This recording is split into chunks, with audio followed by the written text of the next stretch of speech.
Good evening, everyone. Today is October 7th, and this is the meeting of the Northborough Planning Board. My name is Amy Paretsky. I'm the chair of the Northborough Planning Board. This meeting tonight will be fully remote, but if you would like to participate, there is a link on the town website. There's a calendar. You'll see the meetings for tonight, and just click on that meeting agenda, and you should be able to connect to participate in this public hearing.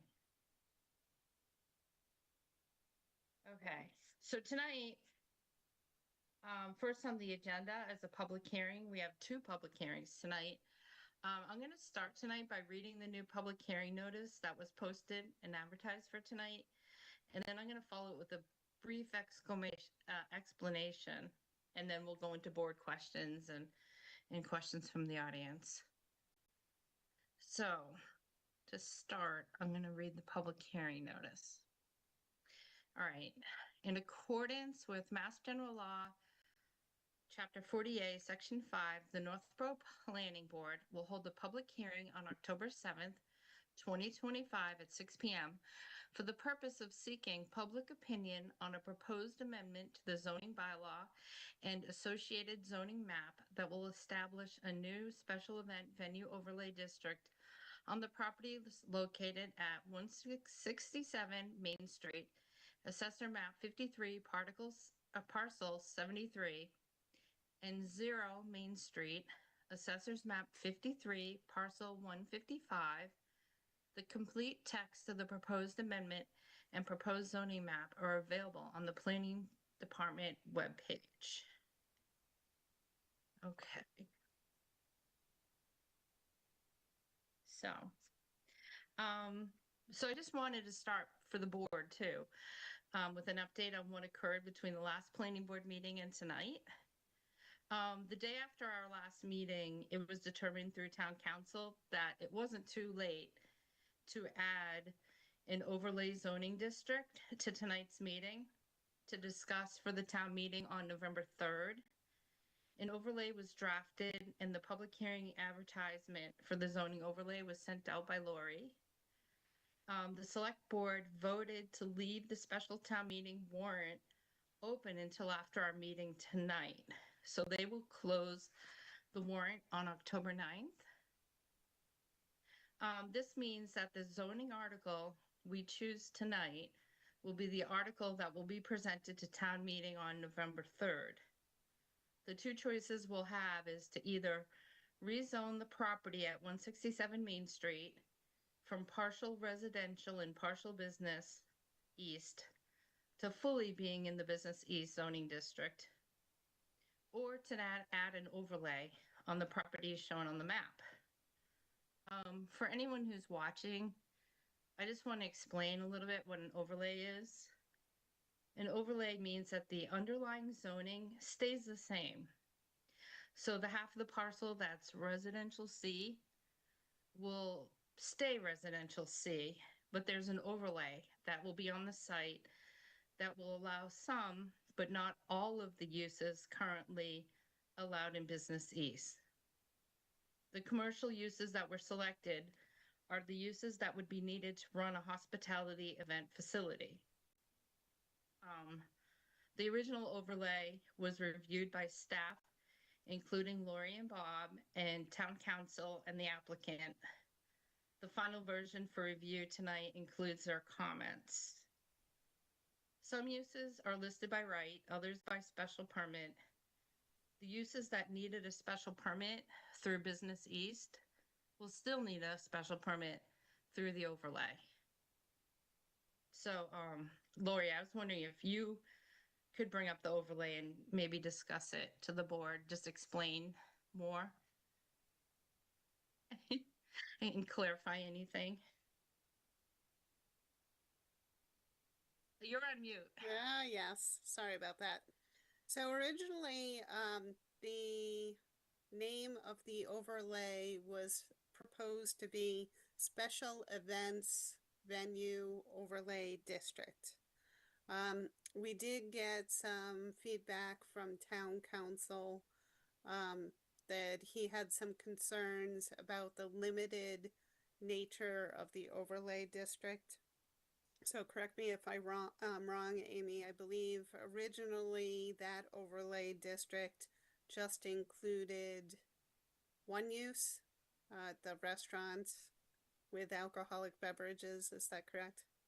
Yeah, and I also had the accessory use of catering. Okay. So he was concerned about that, and he thought that it would be more appropriate to expand the menu of use options that are available in the overlay. And he was also concerned about the fact that the overlay only included the White Cliffs property, which of course is owned by the town. So that overlay district would only benefit the town. As the only owner of property proposed for the rezoning. So this overlay district has been reviewed by town council. I also forwarded it to Bob Frederico, who I know will be joining us at some point this evening. And also I forwarded it to our town administrator, Stephanie Bacon, who I understand is in the audience. So essentially what this does is it's a single article. So it includes the map change within the article, and then it includes the uses. So let's see. You can see the purpose would to essentially provide for hospitality type uses.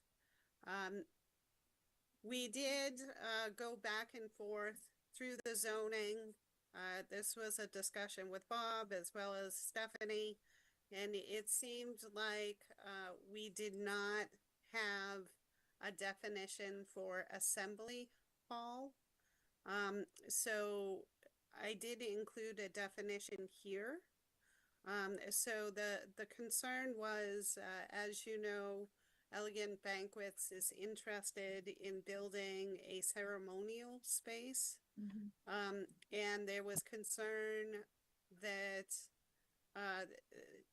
that ceremonial space didn't really fit in well with any of the definitions that we had in zoning. It could be classified as a church, but it may be non-denominational, so that might not work very well either. So I included a definition for assembly hall, and that would be a special permit use. So there are 4 parcels that would be included. And let's see. I'm going to stop share for a minute so I can show you the 4 parcels.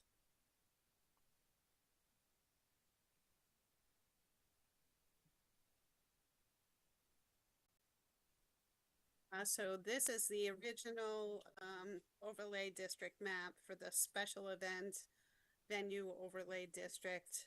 But the hospitality overlay district includes 2 additional parcels. So this is the White Cliffs Mansion parcel. There is an undeveloped parcel adjacent to that that is owned by the town. And then there is a parcel, it's 1 East Main Street. So it's currently a primarily medical office building. So I know that they have a dentist in there and a variety of doctor's offices. And that property consists of 2 parcels. So there'd be a total of 4 parcels included within this overlay district. And the 1 East Main Street parcels are already zoned for Business East. So the vast majority of the uses that would be allowed in the overlay are already allowed on those parcels, with a couple of exceptions. And now I'm going to go back to the bylaw. The only exception would probably be the assembly hall, right? The assembly hall and the conference center use. Okay. Yep. So you can see The reason why I highlighted catering service, that was something that Stephanie had asked us to include. And it was missing from the version that I sent you on Friday, so that's why I highlighted it. So you can see there was a lot of discussion at the last meeting about the retail component, and we discussed putting a maximum size on the retail component. So this would enable like a gift shop or maybe like a little gallery or something like that to be included within the White Cliffs mansion. So it would be a small space. And then I also put a size limitation on the personal service establishment. This is something that Amy had asked me to do.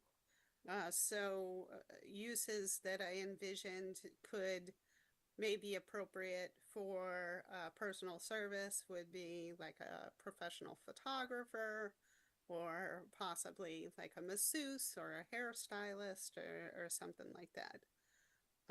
Cultural use would include a gallery, specifically mentioned in the definition for cultural use. So then we have an inn, conference center, assembly hall, restaurant, including alcoholic beverages, and uses accessory to that. So those uses would be by special permit. So the density and the dimensional regulations would be the same as for the Business East District. Design review and site plan approval would be required if there is a development that would trigger site plan review. And then, of course, there's a reference to those sections. And then other requirements, of course, developments in the hospitality overlay district would comply with the development standards in the zoning bylaw. And you would look under Business East to see what those were. And then off-street parking and loading regulations would be the same for Business East. Signs would be for Business East. And then there's a reference to the special permit criteria. So I highlighted this section because, of course, it varied from what I had sent you last Friday. Thanks. Does anybody have any questions? Any board members? I do see Stephanie and Bob are in the waiting room. Do we bring them in or do we just leave them there and they can raise their hand if they have a question? I'm kind of watching for it. But I do see Carter has a question. So yeah, Carter. Yeah, I guess just the one question I had about the assembly hall. I just was kind of just flipping through, and I'm kind of wondering if there's kind of a loose overlap between the assembly hall and a cultural use, and having them be separately in, as one is a by right and one is a special permit. That kind of might kind of have a little bit of a gray area with something, and because I'm assuming cultural, is that by right in Business East currently? So let me get to my use table. Yes, it is. Yep, cultural use is by right. And certainly I'd be happy to move Assembly Hall up to the by right category if that's what you prefer. I mean, I think that would make sense. I'm just thinking of like what currently exists that would be kind of like an assembly hall, and especially if it's like part of a building. I mean, I'm thinking like the historical societies, like Right. lower room. Is that an assembly hall? Is that a cultural use? Or, you know, some of the church halls or even like the school auditoriums, are those cultural uses or, you know, assembly halls? There is overlap. And Mhm. in some cases, it may be both. Yeah. One of the things that Bob and I had talked about is actually adding the assembly hall definition to the zoning bylaw, but we couldn't make that happen for this town meeting because Mhm. we'd have to advertise that. Yeah. So this is kind of a way to cover our bases until Mhm. the Springtown meeting where we could add it into the rest of the zoning definitions. Mhm. But assembly hall could be like, for example, Bob had mentioned a couple of uses that exist in business districts Mhm. where they want to like hold birthday parties, like Mhm. in particular, he was mentioning, I can't remember the name of the business, but it is in the yellow buildings that are on Route 20, um, over by, oh my gosh. Bob, maybe raise your hand and you can say the name of the business, but he said, so they do like simulated sports and Okay. they are interested in having a party space so that they can host birthday parties and other special events like bachelor parties and the Mhm. like. So that would be appropriate for places like that. Like if Mhm. you had a Chuck E. Cheese, Mhm. that would be another example. Okay. Although that'd also Wouldn't be like a restaurant, right? I mean, And Chuck E. Cheese could be indoor recreation too, right? It's like an amusement type of it. Yeah. I Yep, don't know. that's But true. Bob does have his hand up. I don't know if I couldn't bring him over, but it looks like someone else did. Are you Can you able hear to me speak, now? Bob? Can you hear me now? We mhm. can. Okay, great. Thank you. The current business, it's 7375 West Main Street. It is next to the new fire station going in. I think it's a place called the Dugout. Yeah. What they'd like to do is kind of convert it to a place where people can gather and have, like birthday parties or, retirement parties or, baby shower or, somebody wants to come in and do like a retirement seminar or some kind of educational seminar. I've had a couple inquiries about that type of a use, both in the downtown business and in the business west district, and this is like in the past month. And I realize it's far too late to get it on for this fall, but those uses, I think this is a good idea to define the use because typically all we've ever been able to do is kind of shoehorn it in where we think it's most appropriate, which would be cultural use. And like Laurie said, whether it's cultural use or religious use or, business use or whatever, there's a lot of overlap. Um, and a lot of these places, they don't have a kitchen and they don't have a bar, but, say you're having a baby shower and you want to have it catered and you want to have a bar there. Most catering companies, if you request and you're willing to pay for it, they can bring a registered bartender in and serve drinks. That would probably necessitate some sort of a license from the select board, but this type of use, I think, is becoming pretty popular. Another example that I'm aware of in other communities is you may have a farm where they have a barn and they want to host weddings there in their barn. And it's just kind of an occasional thing that they do, a couple of maybe 3, 4 times a year. So the assembly hall use could be appropriate for a place like that. Okay, Yeah. thank you. We, Any we further? already have a few places in town that have that sort of activity. I mean, the golf course and the VFW posts and things like that. But again, I think this language goes a long way to clearing it up in terms of um, use options and what is permitted and what needs to be done by a special permit.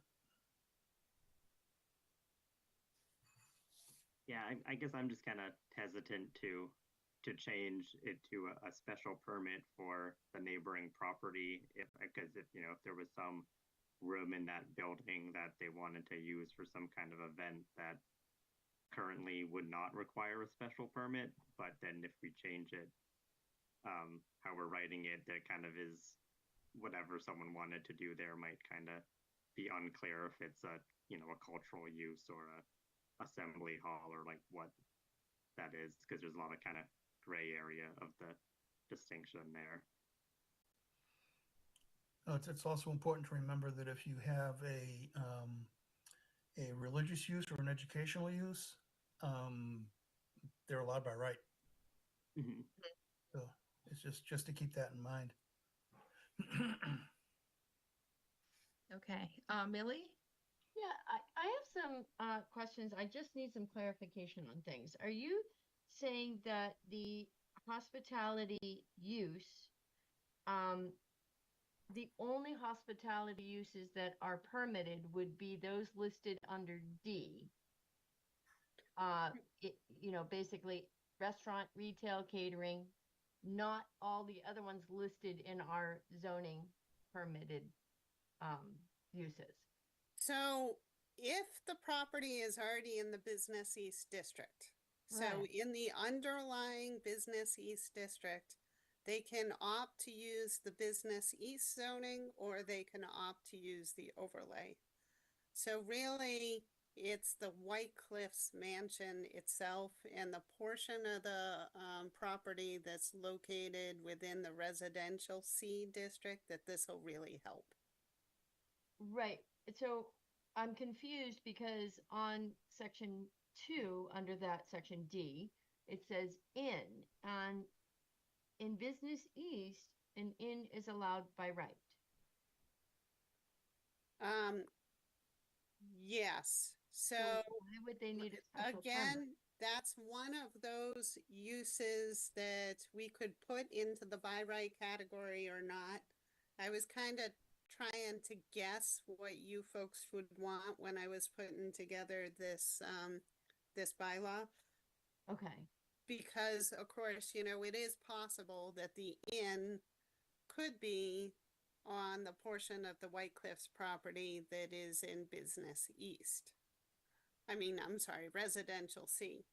So Right. that's why I put it under special permit. But if the inn was proposed in the area that is currently zoned Business East, then it would be by right. Right. I see what you're saying. Okay. Okay. That's where it gets confusing because we've got two zones that we're trying to cover and straddle what's allowed, what's not allowed, what's by right, what's not by right. And the other question I have is would all of the other uses that are allowed in Business East okay. All right. I just answered my own question. Never mind. Yeah.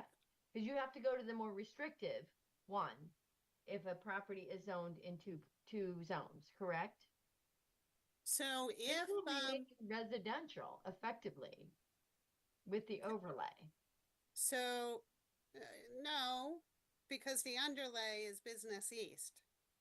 So if they're developing like an inn on the frontage portion of the property that is in Business East, then they can go with the Business East zoning. But not on the White Cliffs property. So if they're activating the overlay, so they're on the residential portion, so in other words, in the mansion, then they would have to go with the overlay in order to use these uses. Right. That's if I understand correctly, that if you have a property that is split into two zones, you have to go with the most restrictive zone use for the whole property, unless you get something like the overlay. Correct. So if, for example, 1 East Main Street, they wanted to convert the medical building into an inn, then they would do it under the Business East zoning. If, however, they wanted to make it a convention center, then they would use the overlay, Okay. or an assembly hall. Convention center or assembly hall, they're in the overlay. Otherwise, they're in the underlying Business East district. Okay. Do we have a definition for hospitality? Is that something that would need some clarification? Because I do think that's kind of a loose term. It could be a catch-all. Well, I'm trying to make it a catch-all with the title, hospitality. So Right. the hospitality is not describing a use, it's just the name of the district. Okay.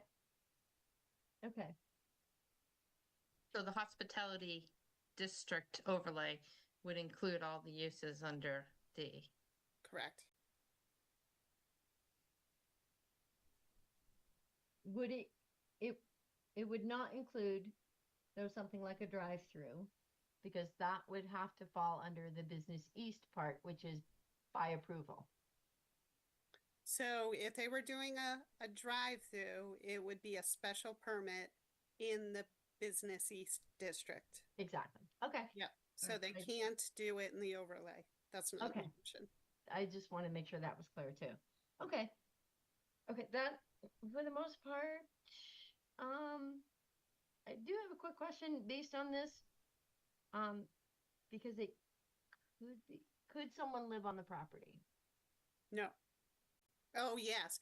Well, that if they want to use the residential C district, then yes, it's Yeah. the underlying zoning. So Yeah. it would have to be on that portion of the property in residential C. Okay. I just So it could be a caretaker. duplex, it could be, I think assisted living is allowed in residential C. Let me double check. Yeah, I was just thinking if they had like a caretaker or any type of things like that. You Yeah, assisted living is by special permit. know. Okay. So if they're using the overlay, then a person cannot live there because residential uses are not allowed in the overlay. But they So can they go can't the get it used residential under- use. Right. Can Well, they you're get it either under you're their either overlay and using then- you're either using the overlay or you're not using the overlay. Okay, so they can't. So put it under- if you're activating the overlay to do these uses, then nobody can live there. Okay. If you change it to Business East, then nobody could live there too. Correct. Okay. All right. Okay, that was it. That's all I have for questions. Okay, Anthony? Was there any reason we chose 2,500 square feet as the gross area for retail? Well, we talked for like an hour at the last meeting about your concern about big box retail. I did look up the size of the CVS and it's 15,700 square feet. So I was trying to address the concern by capping it at 2,500 square feet. I know Amy at one point had mentioned to me her concern about it being a strip mall. So the idea was just to have a small retail opportunity should that be desired. So something larger than CVS, but not much larger. Well, CVS is significantly larger than. I thought I heard you say 25 1,500 square feet. Sorry. 15,700. 15,000. Yeah. Okay. So if they wanted a gift store, they could have it, but it's up to 2,500 square feet. So you could have 1,000 square feet. You could have 2,500 square feet. But it was just picking a number that didn't allow a big new building that's a strip mall because we're allowing personal service establishments. That could be like a hair salon or a nail salon. You didn't want that really, Hmm. but it was just a number picked. I guess I'm surprised that CVS is that large, but Mm. yeah. Anyhow, So it's about the size of a house, right? 2,500 square feet. right. But Oh. CVS doesn't seem like it would be multiples of that, right? 4 or 5. And I know, one use that I was toying with, was also a brewery. I had floated it past Amy.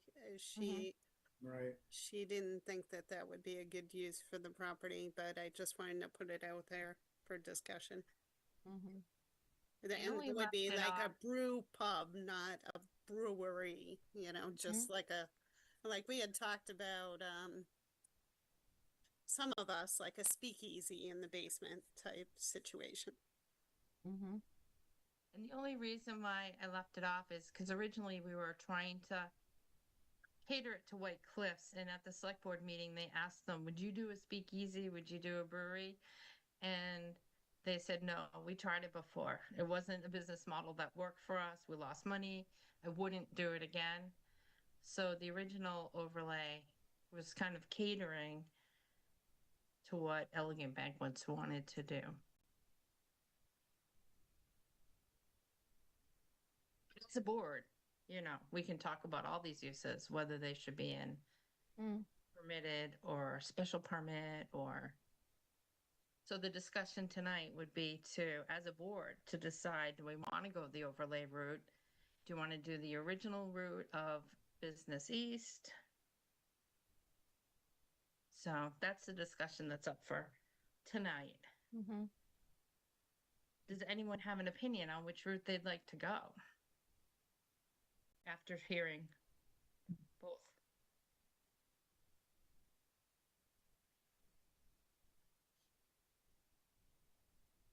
Carter? Yeah, I mean, I guess I just want to double check. And so is this one that we're looking at now, does all the town staff and the lawyers and Elegant Banquets, are they fine with this one, or would they prefer kind of the other, changing the to Business East? I did ask the town administrator, Stephanie, and she can speak to it, but she said as long as, it passes town meeting and they get the uses they want. Oh, I see she has her hands up. Mm-hmm. I'm going to allow Stephanie to answer that. Hi. So back to your conversation about the 2,500 square feet. The tenant is proposed. Sorry, I pushed the wrong button. I just muted her. Yeah, you did. I'm sorry. I was trying to mute myself. Oh. The tenant is proposing up to 3,000 square feet for the accessory building. I don't know where that would fit in here. That would be under Assembly Hall. So is that allowed up to 3,000? Yep, no size limitation. Okay. And yeah, Lori, you have been going back and forth with the attorney. Elegant Banquets, I just spoke with today. He ran everything through the attorney. He was satisfied since I gave Lori the list of uses that was within the lease. I think the only addition we needed to add was the catering to that. Yeah, so otherwise, I believe they're good.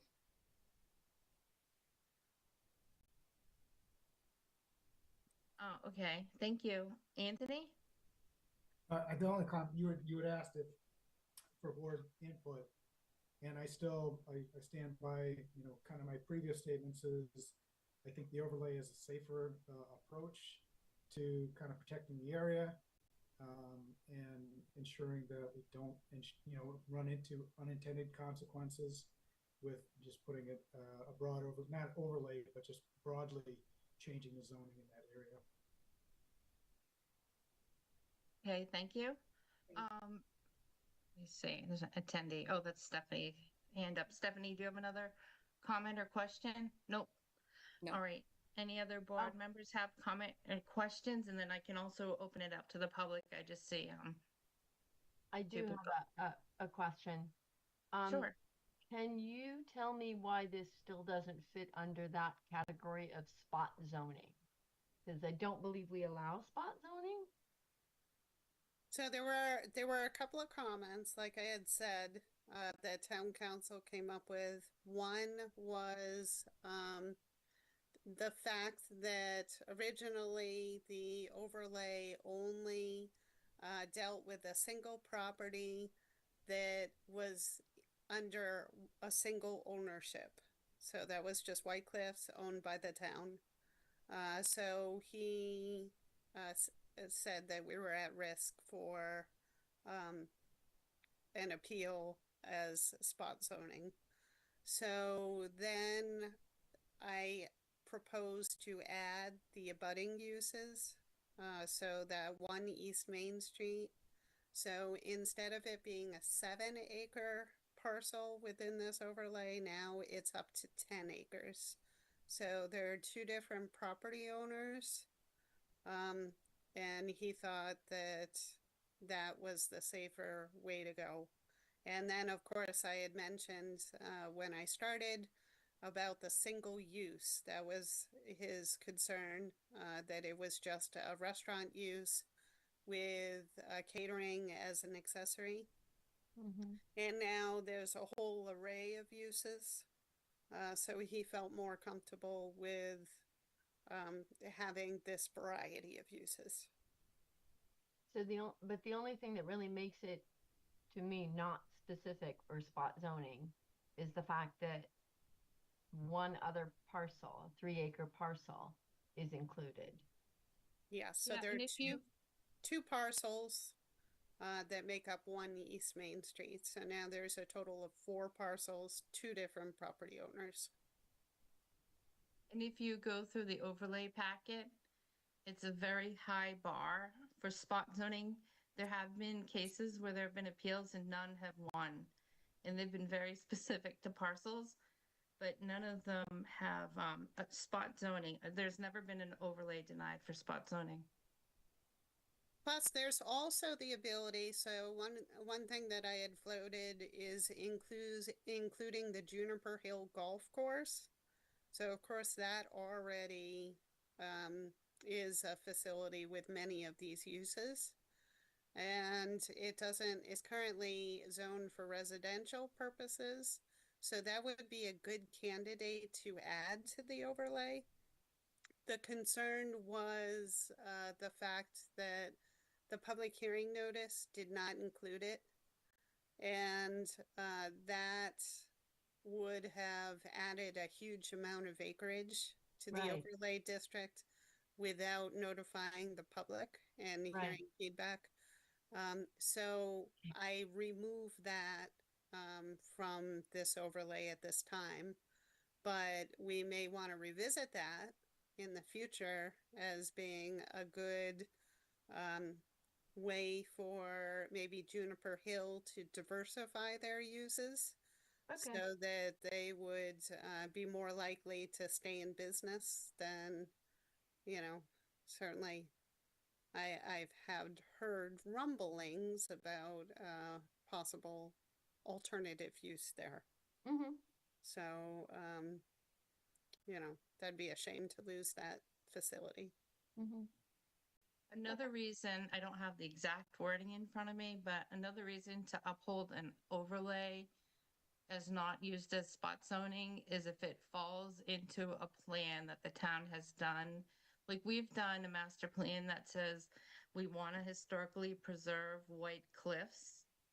So as this part of the overlay, it would be something that the town could use to say, this is not spot zoning because it's been called out in studies and plans that the town has done previously. We just didn't do it for this overlay, but it's been a known use that the town wants to do. And I guess that is another criteria for upholding an overlay, even if it's just one parcel.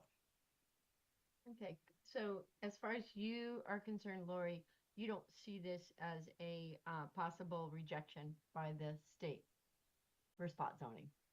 No, we specifically asked town council that question, Mhm. and he said that he felt more comfortable with the revisions, Okay. that this would fly. Okay. Okay. All right. Thank you. If anybody, if no one else has any questions, I was going to open it up for public comments if there are any.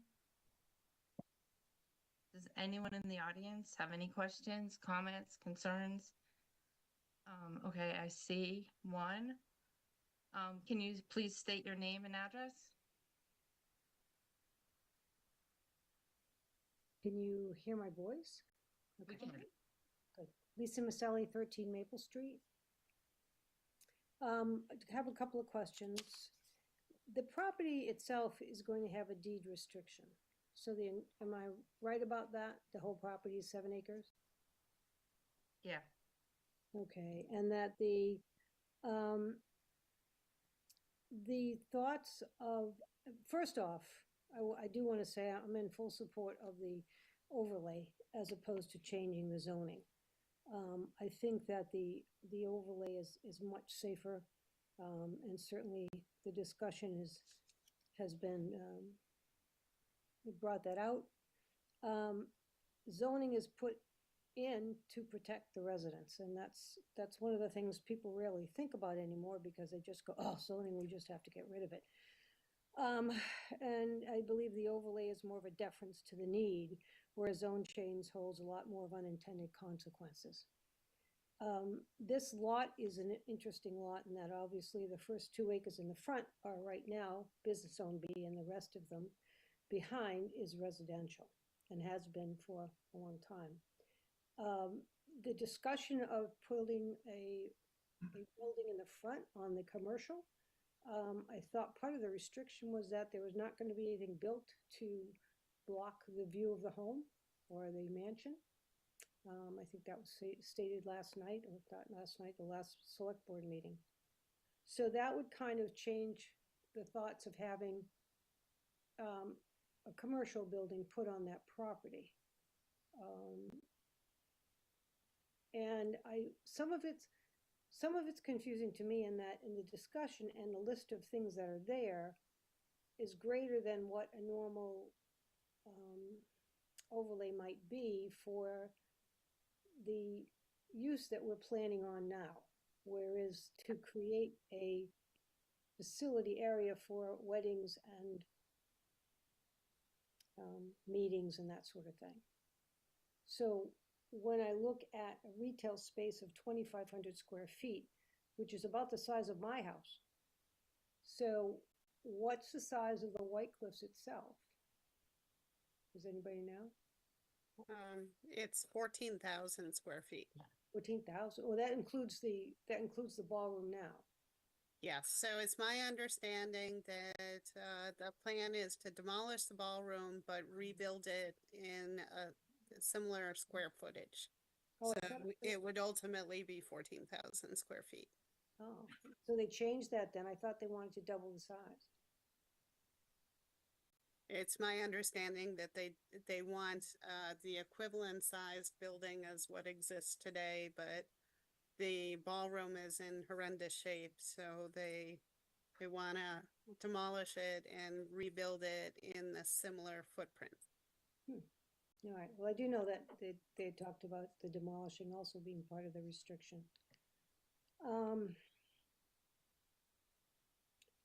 So if you're putting in 2,500 square feet for retail as a small gift shop in the house, and you remove the ballroom, because you've got 2 floors to use in the house. You can't use the 3rd floor because there's no access that's elevated, correct? So now you're just looking at the 2nd and 1st floor. So the discussion at the last meeting was what would happen if White Cliffs burned to the ground? What would happen on that property? So the overlay provides a variety of options for what could happen. So it's not necessarily envisioned that we're only talking about the mansion itself.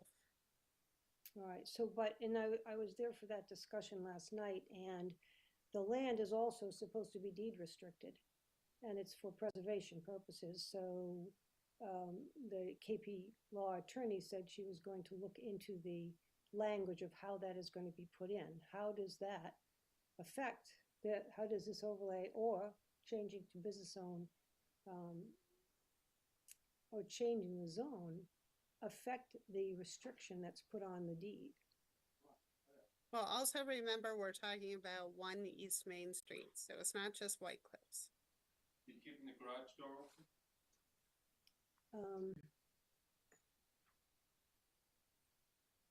Yeah, so as long as, as long as it's understood that there is going to be a deed restriction on the White Cliffs property, even though you're bringing in the other one, so I guess that's, as long as that's thought at, I guess I don't have any problems with it. But again, as I say, I would definitely think that the overlay would be a softer and more protective way to go. Okay, thank you. Thank I you. think all the deed restriction, that all falls under the Board of Selectmen versus us. I don't know much about how that's gonna all play out. Yes, I know. I'm pretty sure, I mean, that's part of what has to be agreed to by the group that's taking over the deed restriction. So it's still in process. Okay, Thank you. thank you, thank you. Does anyone else have any questions? Okay, Brian Z. Can you state your name and address? Yeah, Brian Zeiger, 2 Stratton Way. Is there any special permit or any control without the overlay, just the Business East District, or does the overlay provide that? There are a number of uses that are by special permit in the Business East District. For example, assisted living facility, congregate residence, let's see, nursing home or rest home, adult daycare, artist live work unit, drive-through retail, restaurant including alcoholic beverages, nano brewery or brew pub, microbrewery, drive-through food service, commercial recreation indoor, commercial amusement, the commercial parking, vet clinic, funeral home, public service or public utility, communication tower. Those are all the special permit uses. For the Business East? Business East. The Yep. And the overlay would limit that to more control with the planning here. So there, yeah, I can bring up the overlay again. The So overlay would just list it to what's on the overlay, those in the Okay. list. Okay. So yeah, I So think these as, are these sorry. are the only uses allowed in the overlay. okay, so as someone in the neighborhood and a butter, I think the overlay would be beneficial to the neighborhood. So the planning board and select board has more control over what can be done. So that's my support is there with the overlay. Okay, all right, thank you. Bill? Yeah, I just want to make one little concern. I keep hearing that, with consultation of the catering company, right? Having been in 2 legal battles over issues of having an organization who is bidding on the contract being part of the planning process, I would, recommend that we not make those type of statements, because I don't want it to think that we're doing this just for that one organization, especially because we are affecting multiple areas, not just one, right? So I would just caution that we be very careful in our statements that we make as far as, you know, who's made comments towards, you know, these recommendations, right? This should be the planning board making this recommendation, not the people who might be at the site because this is what they want. That's all. Okay, Stephanie? Is catering allowed in Business East? Thought it was. Let's see. Yes. Yeah. Yeah, okay, Bill, that's a great point. Unfortunately, we're dealing with this change, you know, in the 11th hour. So we had planned for Business East and that was always one of their uses. So that's why, yeah, we are where we are. So, but it's a good point. Right, because catering is not allowed in residential C, Correct. right? Which is, again, that's why I wanted to bring that up. Mm-hmm. Right. I mean, they could have had plans to build the accessory building in the front at that point. Who knows? Right. And also, like Bob mentioned, this What's that? hospitality overlay district can be used in different parts around town.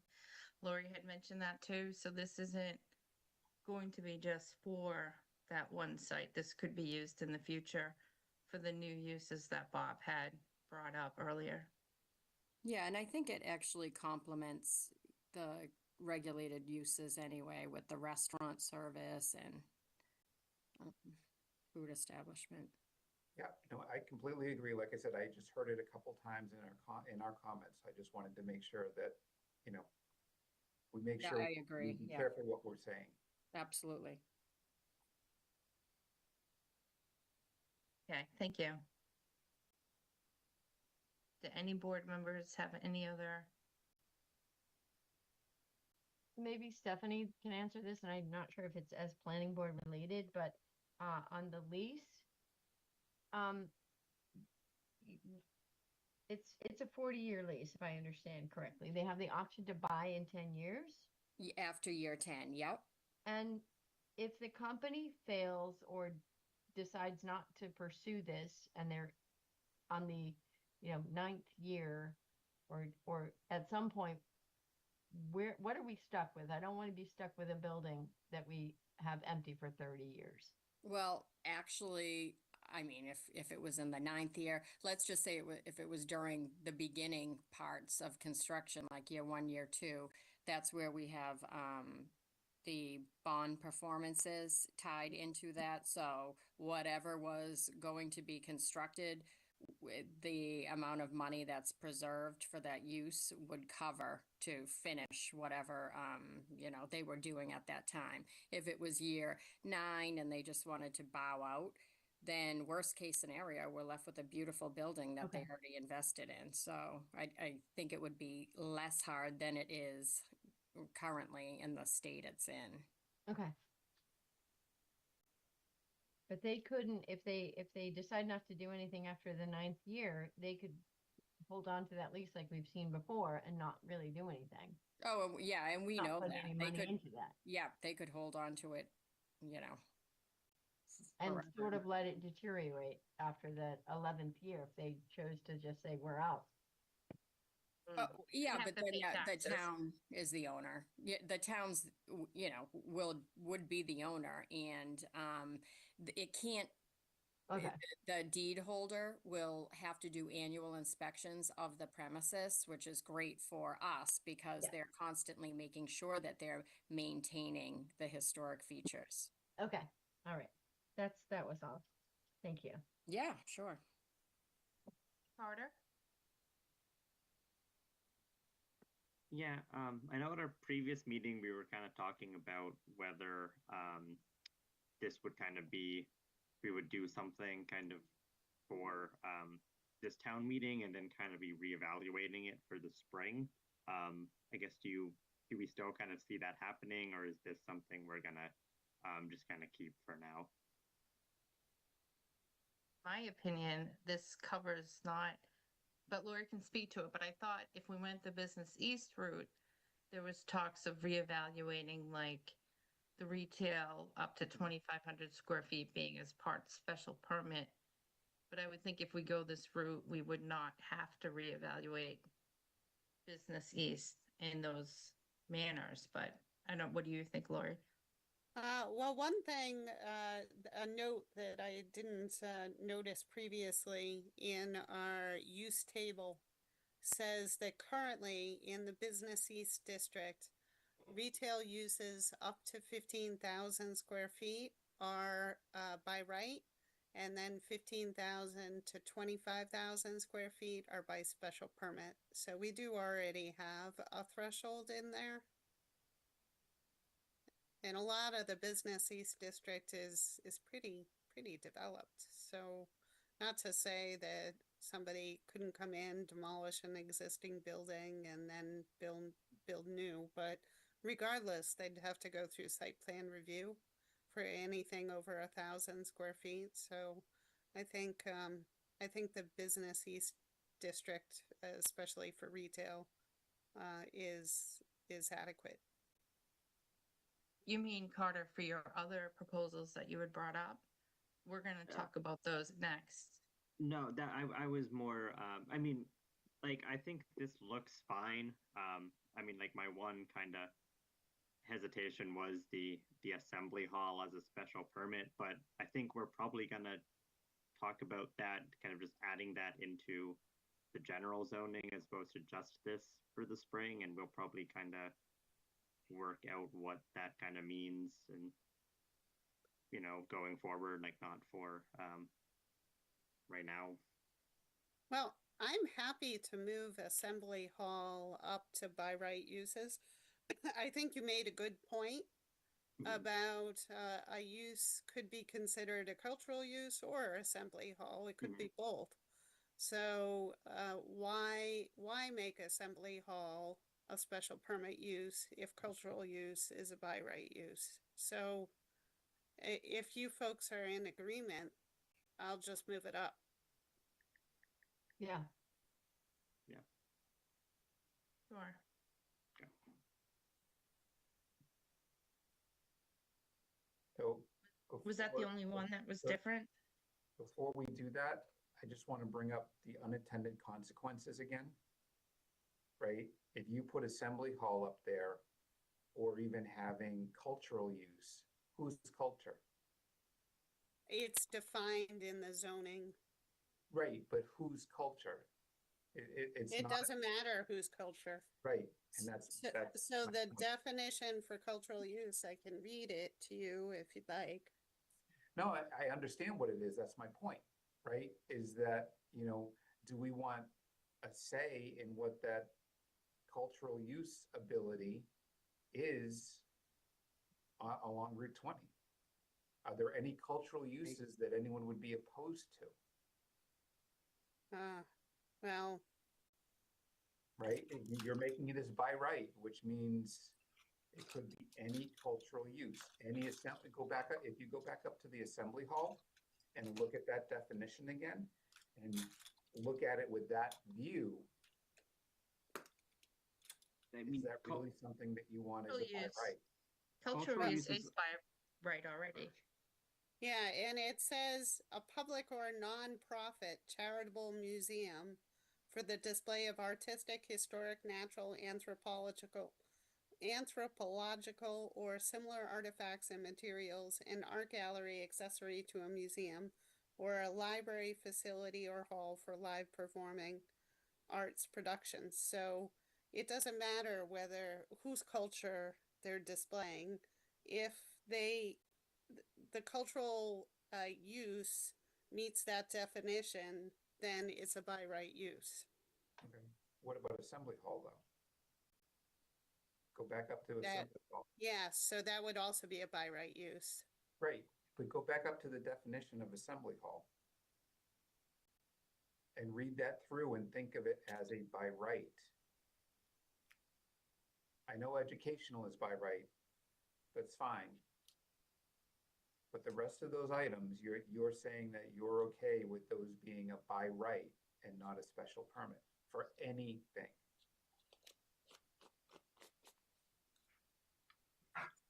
Oh, educational and religious are Dover Amendment uses. Right. So those are protected anyway. This is just saying that the space itself can be used for all of these purposes. So when they're building the space, so when they're going to Bob Frederico to build the space, then he may not even know what it's going to be used for. It's just a space. This is just saying what the space could be used for. Do we take out political so it doesn't get too political? I mean, because would it still need a site plan review? So it would only require site plan review is if it's a building or construction of parking. So if it's construction of a building of greater than 1,000 square feet or parking greater than 10 spaces. Yeah, because I mean, I'm kind of thinking even if it's some controversial like organization, like the real concerns would probably mostly just be like traffic or crowds, which I feel like would probably kind of get cleared up by if it's like a parking lot or something. Yeah, so when you're constructing the space, so say it's for, John Smith, it wants to do an assembly space, then it's not up to the town to tell him who can use the assembly space. Bob has his hand up. Bob? Yeah, thank you. I would suggest an extreme amount of caution in trying to label what is appropriate or not appropriate. You've got First Amendment rights and you've got discrimination, and those are all federal cases. In terms of having some sort of a gateway for approved sub-uses for an assembly hall, you may be putting yourself into a lot of hot water. I'm just throwing that out there. Knowing what's going on with protected class, Yep. knowing what's going on with Dover Amendment. There's a lot of stuff in there that could trip the town up. So I'm just saying, just be careful in terms of how you select what is going to go on in that room. Thank you. So you would suggest just leaving it as is? If you would just leave it the way it's defined? I don't think you can put limits on it. Right. Mhm. Yep. So if somebody's coming for a special permit or, let's pretend that this is in the special permit class, like it was originally proposed. As part of that decision, you cannot say what types of groups can use that assembly space.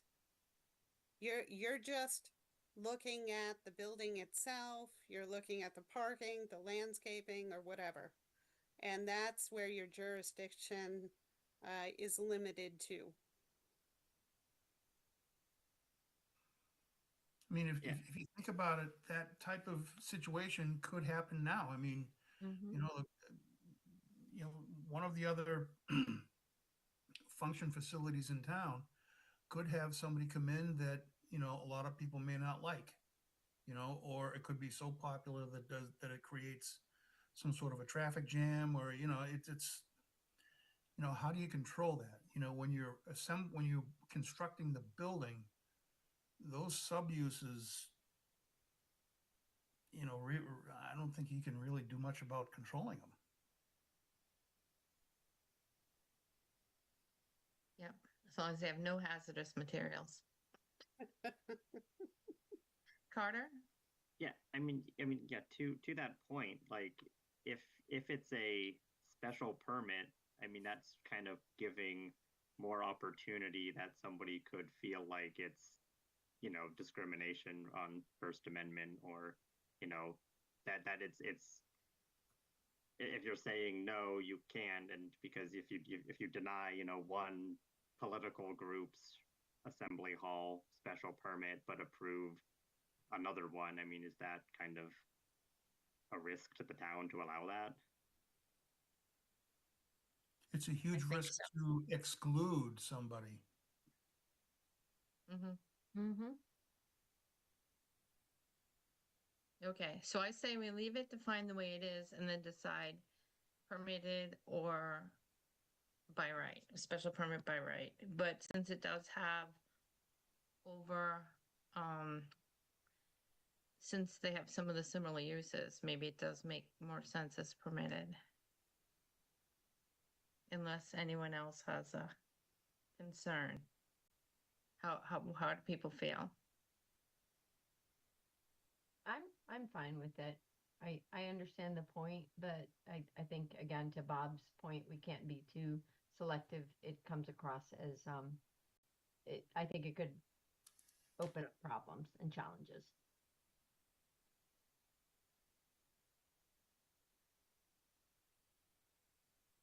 Okay. Anybody else? All right, so I feel like if somebody speak out, if you don't, but I feel like the majority of people wanted to move it out with catering service. Mhm. Yep. Are there any other uses that we feel should be moved up or down? Like, I feel like now they are all in line except for the inn. The inn is a special permit where in Business East, it's by right. But I can see why Lori put it as special permit because it's more like a small hotel and it's abutting the residential uses. But I think that's the only one that's different from Business East and how it's special permit or by right. Does anyone else have any concerns with moving anything? Or making any changes to the overlay at all? Everybody okay with the sizes and everything else? Yep. I am. Yep. Okay. So hearing none, we do have to decide as a board, are we going to go the route of Business East, because that's still on the table, or as the overlay? And Lori, we do have 2 public hearings open. So do we have to vote on one and then vote on the other? Or can we? No, you can just, well, of course, normally you vote after you close the public hearing. Mhm. So you could close both of the public hearings, or you could, kind of do a straw poll, see if there's any last comments, and then close the public hearing and then vote. Okay, I think that's what we'll do, is a straw poll first to see which way members lean, and then we can have another discussion if it's needed, if there are any more questions. So I'll have to do a roll call vote because we are remote. I'll do a straw poll on the overlay since that was the first public hearing on the meeting for tonight. So is there a straw poll of who would support going forward town meeting with the overlay? I do. Roll call. Huh? Oh yeah, we can raise our hands too, but okay, I'll do a roll. No, it's a straw poll, so we don't have to do a roll call vote. Well, is the question which one, or would we support one? Would you and would we support the overlay? So you probably want to pick one or the other. We're doing a Okay. straw poll, and I'm going to ask about the overlay because it was first on the agenda. And if you would support the overlay, please raise your hand. Okay, so it seems like unanimous that the board would like to go forward with the overlay. Does anybody else have anything else to add? I mean, my only kind of question is, would it make sense to put them both up and let the town meeting decide, or No. just go with one? Well, I think we'll go with one, but one question I did have with town council at the very, very start was that if we went forward with Business East, could there be a motion on the floor to amend it to an overlay, should it be failing? And he said that's within the moderator's decision, but he thinks it would fit. So like if we go forth with the overlay, and hopefully there wouldn't, but if there was an outstanding amount of people there who said, no, we don't want the overlay, we want to go with Business East, then if the moderator agreed, then there could be an amendment on the floor to bring forth a change to Business East instead. And one of us can have it printed up and ready to go. Oh, here's Stephanie's got her hand up. Stephanie? Stephanie? Oh, sorry. I Sorry. think we would have had to present 2 warrant articles. I don't know if we could just do it on the floor. I'm not sure. Or Well, let me- we did hold the public hearing on both options. Right. So in that sense, we'd be in the clear. Okay. I And can we look did- back at his notes. And we did that with marijuana. With the marijuana, we voted to, you could either zone it in highway business or prohibit it. And when we voted to prohibit it, passed, then we just passed over the second warrant article. But seeing there were so many questions with Business East and overlay, it's almost like we should go forth with one to not confuse the audience too much. Yeah. And then if they have a question, we could always, if it really was overwhelmingly, people wanted to change it, we could bring up an amendment to change it. But to me, it's just my opinion. I don't know about Stephanie and Lori, but I feel like we should just bring forth one warrant article. Yeah, I think the overlay works now. Okay, Bill? I think it'd be simpler just to go with one. Yeah, I agree. And I think, if you brought up both and somebody, really wanted the, Business East, I would be afraid that we would not be able to convince them otherwise, because all they'd be doing is waiting for the next vote. Yeah. Right? And so, they wouldn't want to be convinced at that point. I just think it's safer and less confusing to go forward with one.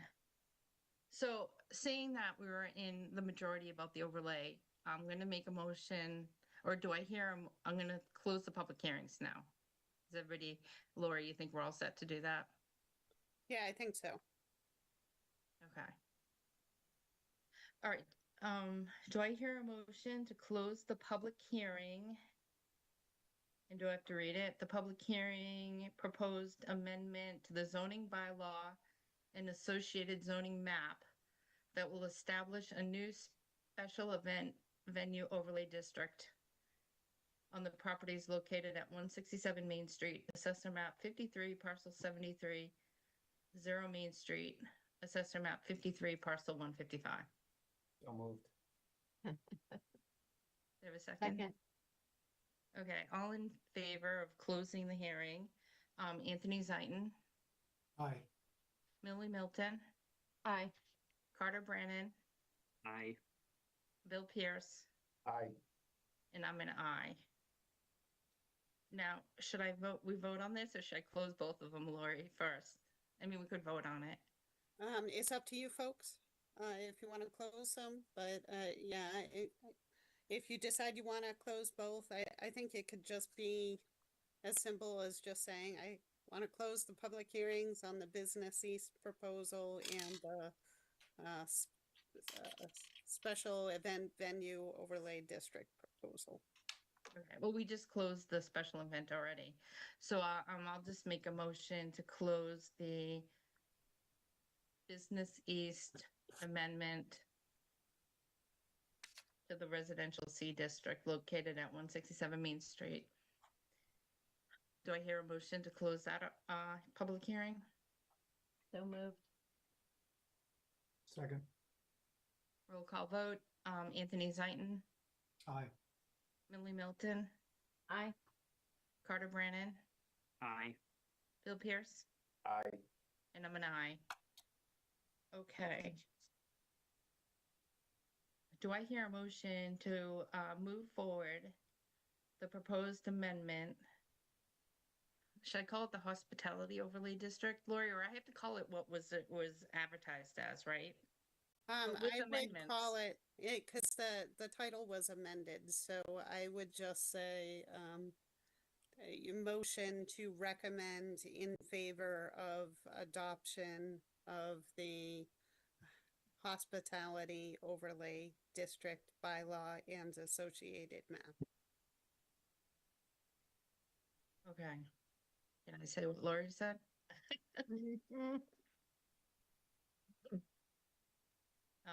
Do I hear a motion to move forward the hospitality overlay district and associated map?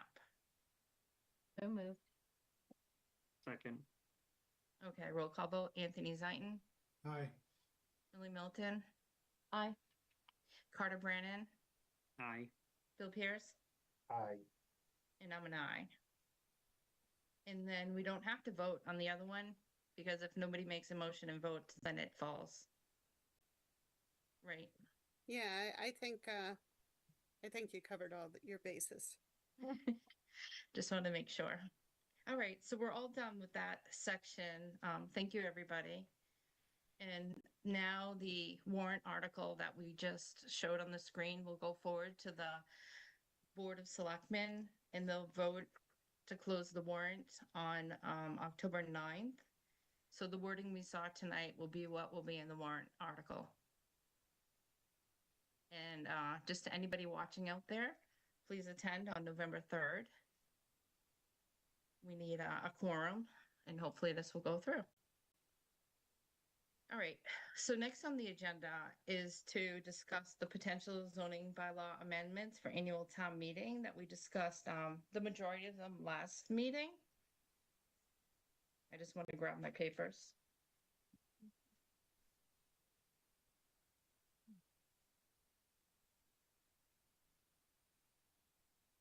Okay.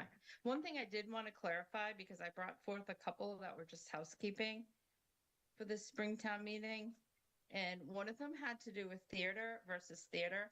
So I actually reached out to Mark McManamy to remind me why we brought that forward.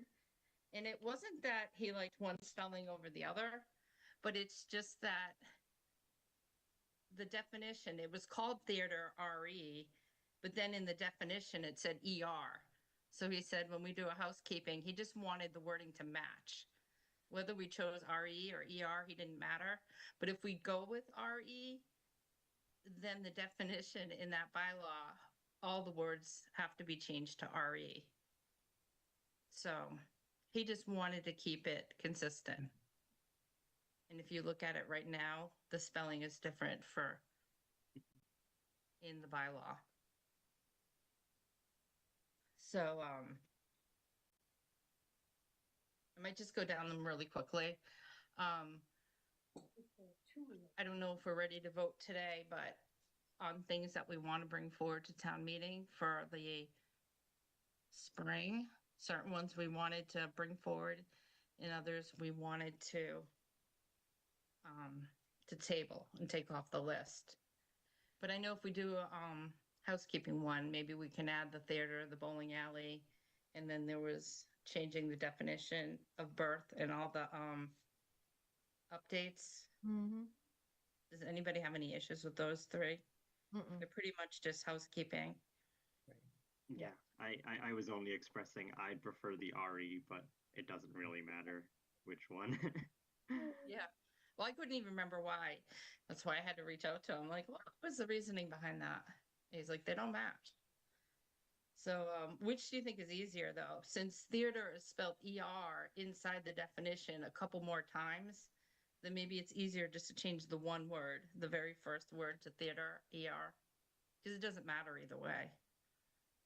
Isn't just one more English American standard than opposed to British or English? Yes, RE is supposed to be British, but then when I looked up Hanover Theater, they used the RE too.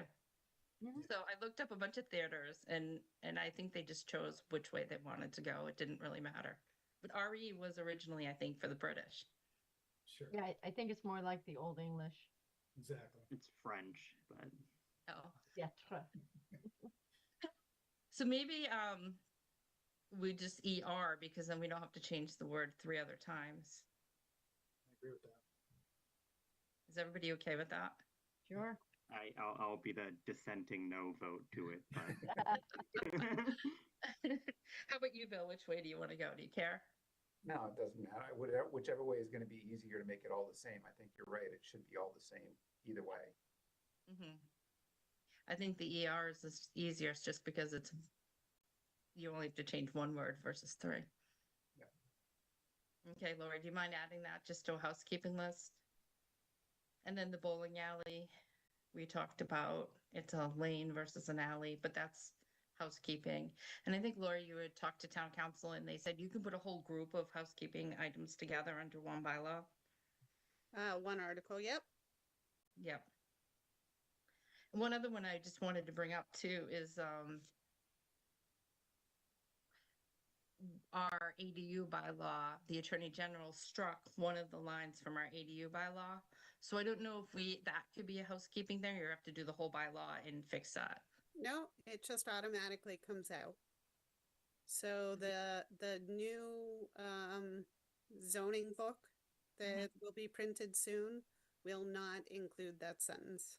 There is no further action needed by the town other than to strike that sentence.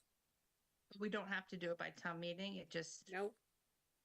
okay. Was it- That's good to know. was it severable? Was that why? Like, The problem was that it had to do with us specifying that accessory dwellings needed a separate service, and that's illegal. We can't specify that because it's above the scope of what the Mass General Law says. I mean, I'm just kind of, because that's just like an extra condition that I'm guessing probably nobody that was their holdup to vote yes on it. But, you know, if it is changing the bylaw I mean, unless it was severable to remove a portion of it, would that invalidate the whole thing or not just a No. part of it? So the Attorney General is saying that that sentence contradicts the U.S. Constitution. Massachusetts Constitution. Okay. So they strike it. So the town doesn't have the option of including it. So even if town meeting said that they wanted to include it, it doesn't matter what town meeting says. The Attorney General says it's illegal, so it needs to come out.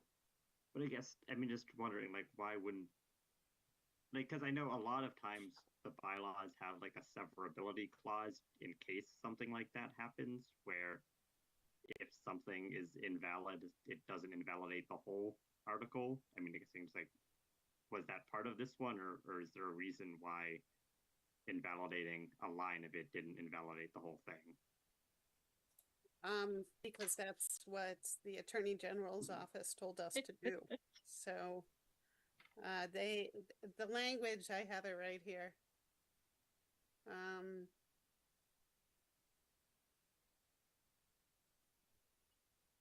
And Bob has his hand raised too.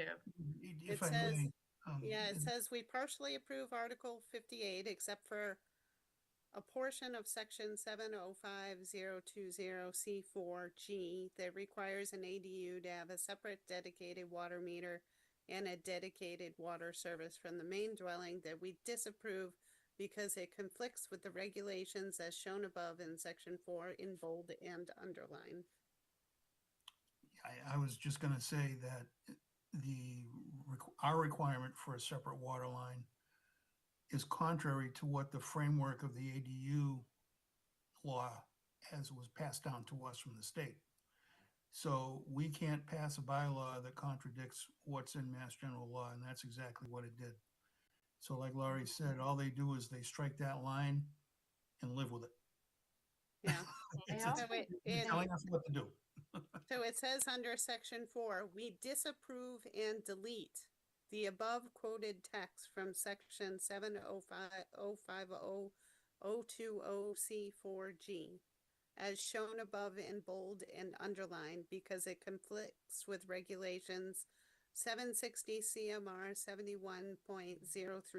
71.033B3 that prohibits towns from requiring separate utility connections.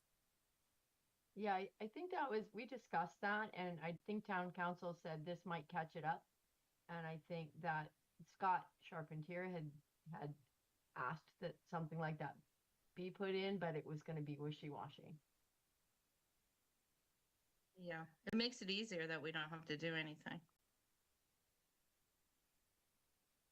Okay. So we're all set on that.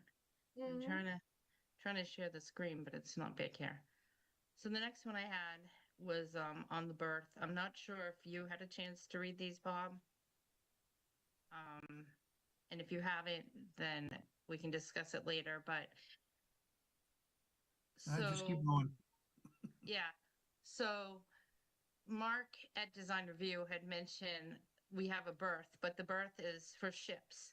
So the easiest way versus changing all these to loading docks, he just wanted to change the definition of berth to be a loading area such as a service store, bay, or dock. Because since we don't have a definition of berth, if you go by the dictionary, it says it's for a ship. Okay, So he was just trying to make it all line up. sure. And then in this next one where it's red, he was changing the word, loading docks to berth. We talked about it last time.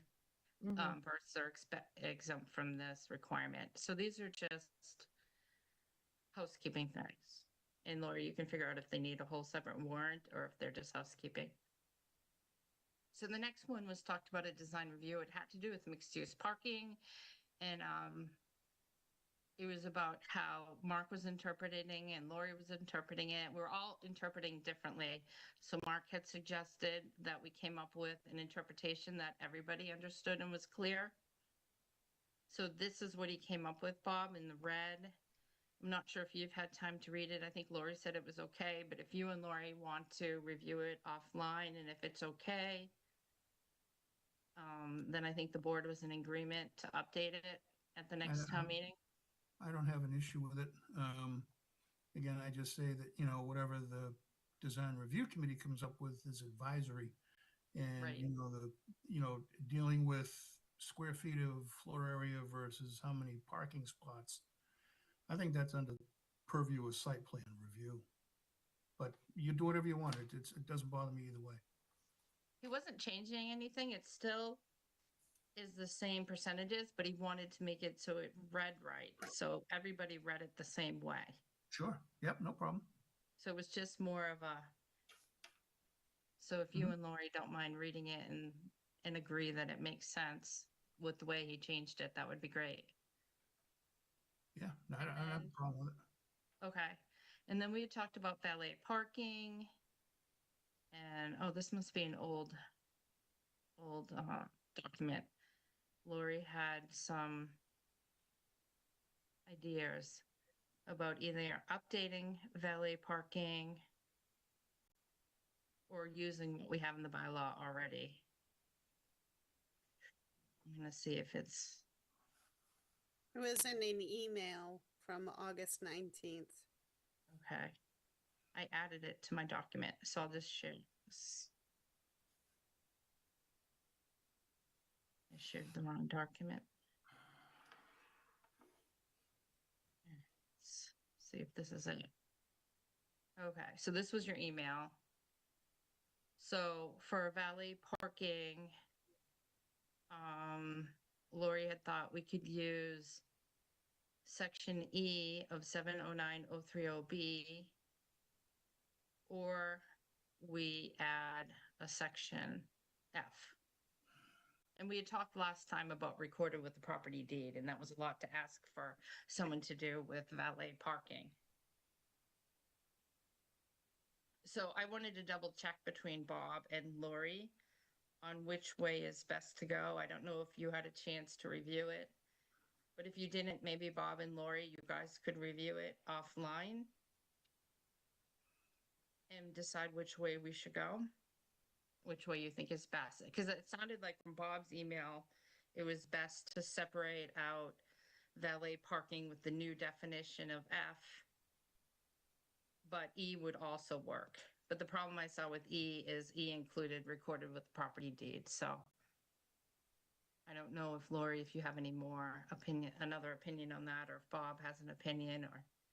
Well, if it's an agreement that's in the Worcester County Registry of Deeds, it doesn't necessarily mean it's on the deed. It just means it's a recorded agreement. And it wouldn't necessarily have to be attached to a deed. I wouldn't mind taking another look at this. Sure. Yeah, no, it's been a while since we've talked about it, so if Yeah. you and Lori wouldn't mind Yeah. off. Okay. And then I had in a bylaw about gas stations, but we talked about that, and so I took that off of my list of possible bylaws. So that's all I had, and it looks like we're all set to go through with the housekeeping ones. Bob and Lori will talk about the valet parking, and we'll circle back. So next on the bylaws, Bill, you had brought up marijuana. At the dispensaries, yes. Yeah, and I don't know if you still wanted to go forward with that. Some people had concerns, some people didn't. Yeah, I mean, it's interesting to me, and I don't mean any disrespect. But the conversation we just had about, the assembly hall, and now, we allow alcoholic beverages to be sold.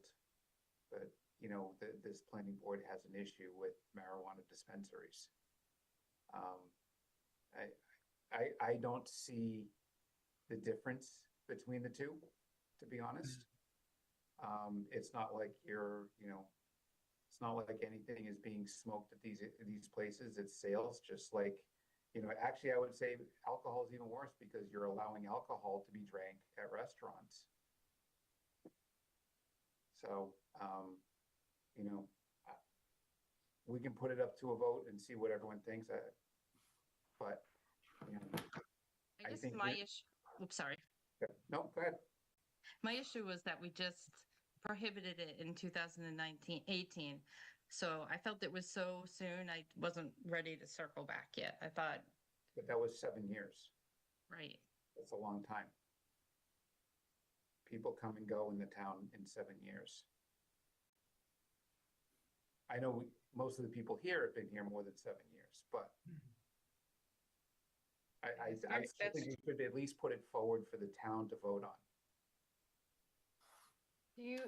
Amy, do you recall how the vote went 7 years ago? I don't know if it was a resounding. well, there were two warrant articles, and one was to allow it in highway business, the other one was to prohibit it, and the vote was to prohibit it. But I did go back to look up the numbers, and I could see the votes, which way it happened, but it didn't have how many people voted each way. Okay. And, yeah, but a third of the communities have a ban on it. I don't think it will bring as much to the town as we think, and I think it could have negatives. Carter? Yeah, I'm just a couple points. I mean, the assembly hall isn't necessarily an alcohol selling institution. I mean, I would say most things I would think of as an assembly hall would not, and you would need a separate liquor license anyways. But I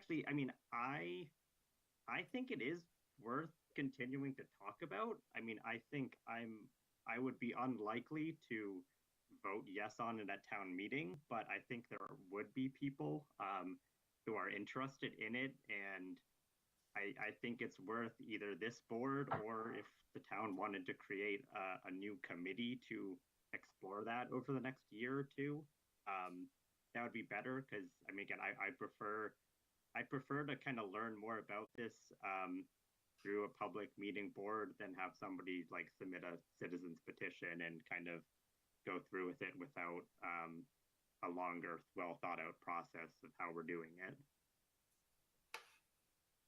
Would anyone be open to be on a board to look up how much revenue it brings in? If there have been negative consequences in towns, how many towns are offering it? Where in town would people bring it forth for town meeting? Like, if it was going to go through at a town meeting, or do you just want to take a vote today first on whether people would support it going forth, even if we did all that work. I would hate to have a committee go through and do all the work if Yeah. the board was gonna say, no, we're not gonna support it anyways.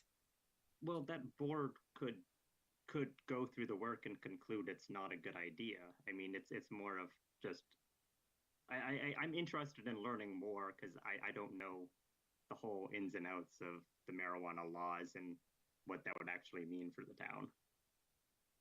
Okay, I saw Bob had his hand up first, and then I'll call on you, Anthony. Yeah, it's thanks, Amy. If my memory is any good, wasn't there also a vote to prohibit marijuana through the town's general bylaws as well? Or was it just through zoning? I don't remember that. I don't remember. I don't either. Yeah, but maybe someone could look it up before the next meeting, because we don't really have to Yeah. vote on it today, but. And the other thing to think about is the Cannabis Control Commission. Mhm. If you've been paying attention to the newspapers, Yep. it's a complete disaster. Yep. I mean, it's a wreck. They've Yeah, been that's a using too much concern. product. Yeah. Someone actually did reach out to me from another town that said, oh my gosh, you wouldn't believe it. I wouldn't, go forward with it if I were you, but they were watching our meeting. Anthony? I guess just having lived in town for almost 30 years and having seen the reaction to this in the past, I would be absolutely shocked if people would say, yes, I would love to have a dispensary downtown or even anywhere in town. I've always said, highway, business highway, yeah, kind of go for it. But I'm also a firm believer that let the residents decide. But I don't think we have enough ammunition at this point to say, we've done our homework. Here's the revenue at stake. Here's what the town could expect if we had one or two dispensaries in town. But I think the landscape is changing as well, because as you know, you can go 5 minutes in either direction on Route 20 and get to at least 3 or 4 dispensaries. Yep. So the competition has increased so greatly that they're having troubles as well. So yep. I don't know. I think it's too soon. I think it needs, I don't know if it's a board, a commission, or whatever, to figure out what's at stake. But I firmly believe, I think I know the town's sentiment for the most part, and I don't think it would fly for a second, but maybe I'm wrong. Okay. All right. Well, Bill and Carter, do you mind going forth? Like, does anybody want to go forth in the next year and try to get more research and more information? And then we'll bring it up again in the future once we have more information? Or do you want to try to do that before April? Actually, before January. I mean, I've already started researching it, so I'm happy to continue that and present it to the board. And then, again, to Carter's, or to Amy, to your point, I don't want to go through all that work if, this is going to just be a 3-2 vote anyways, and we're never going to present it to town meeting. I really think that, it's our job to make recommendations. It's the town's job to approve it or not, right? It's the town's town. It's not the planning board's town. But I'm happy to gather the facts and present them to the planning board for review, if that's okay. Would you like us to take a straw poll? I know I did a lot of research in 2018, and I know it's been 7 years, but in my personal opinion, I know I wouldn't support it, so I don't know if others would, and maybe they would. So maybe we take a... If I mean, my suggestion, I guess this probably wouldn't be, I'm not sure this would be the planning board's jurisdiction, but I'd almost have at the Springtown meeting, the town vote to create like a commission to study it, or like a committee to study, and then they can kind of look at it and, figure out what bylaws need to be changed, go to the relevant boards, and then, they all make recommendations and we'd vote on something the next year. Would that be something under the Board of Selectmen? You think we should forward it to the Board of Selectmen to create a commission to study marijuana? I know in 2018, it was actually the planning board that did the research. But if we're gonna create a commission I to think study it would it, have to be a I- joint commission. It's because there's two things. There's zoning and there's revenue that are part of Yep. that decision. I feel like the select board also weighed in heavily on that right, in 2018. I remember several members voting, basically saying, you know, we kept it out of our town. mm. So would we want to send the Board of Selectmen a letter saying there is some consideration to look at a commission, to look at the revenue for marijuana in town? Would the Board of Selectmen be interested in furthering a commission, or, you know, it's, I mean, like my point was more if you have the town vote, if the town doesn't want it at all and they just vote no on the commission anyways, it saves the work, but you kind of let the town, you know, if there is support for it before you then spend another year kind of researching that and going and then presenting it to see if it passes. Is that, so it's kind is of that like a, even- whoops, sorry. I was going to say, is that even an option to go to, say, a town meeting and say we want to put forward a vote on whether the town thinks there should be a commission to further investigate whether this makes sense or not? Is that even a thing? I don't think so if it doesn't have like a feasibility study related to it. I mean, I think it's the just town select can board. create, isn't that in the bylaws, like a ad hoc committee? Bob has his hand up. Thanks, Amy. I think there are two ways to look at a committee that's kind of endorsed by the leadership, if you will, of the town. One is, and you can ask the moderator this directly. I think the moderator has the ability to create a committee, and the select board has the ability to create a committee. But I think the only way that the moderator can do it is under special circumstances. So I'm thinking if you're looking for some sort of a higher level buy-in, I think it's probably coming from the select board. I'm not sure, but I think that's the way it works. I've seen that happen a couple of times in Grafton, where I live, and you know, there certainly is there's a dual role between the moderator and the select board. So I would just check that out. And the planning board has created a couple committees too, like we had created design review because it has to do with planning. So I don't know if we can create a committee to look into a bylaw, a zoning bylaw. But like I think Anthony said, it should probably be a joint committee with maybe a couple members from our board and a couple members from their board, and but we'd also have to come up with what this committee is going to do. Mm-hmm. So it looks like we need a little more thought into it.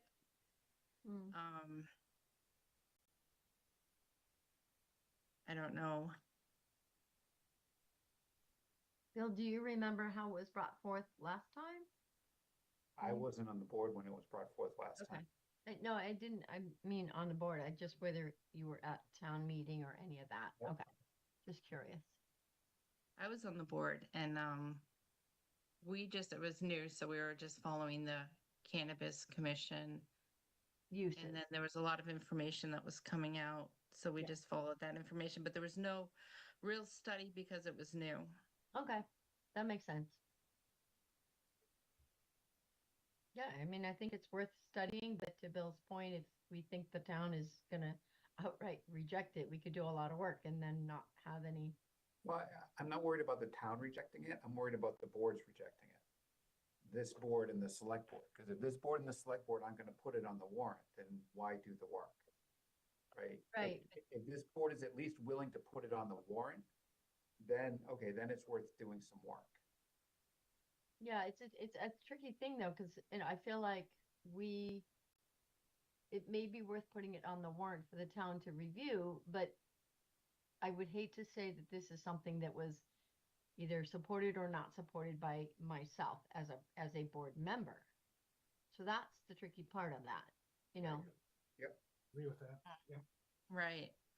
I know because I was on the board before, the people who were very strongly you know, in favor or not. And they came out and they brought people, and it was a big debate. So to me, 7 years isn't enough for me to change my vote to go against what those people worked so hard for 7 years ago.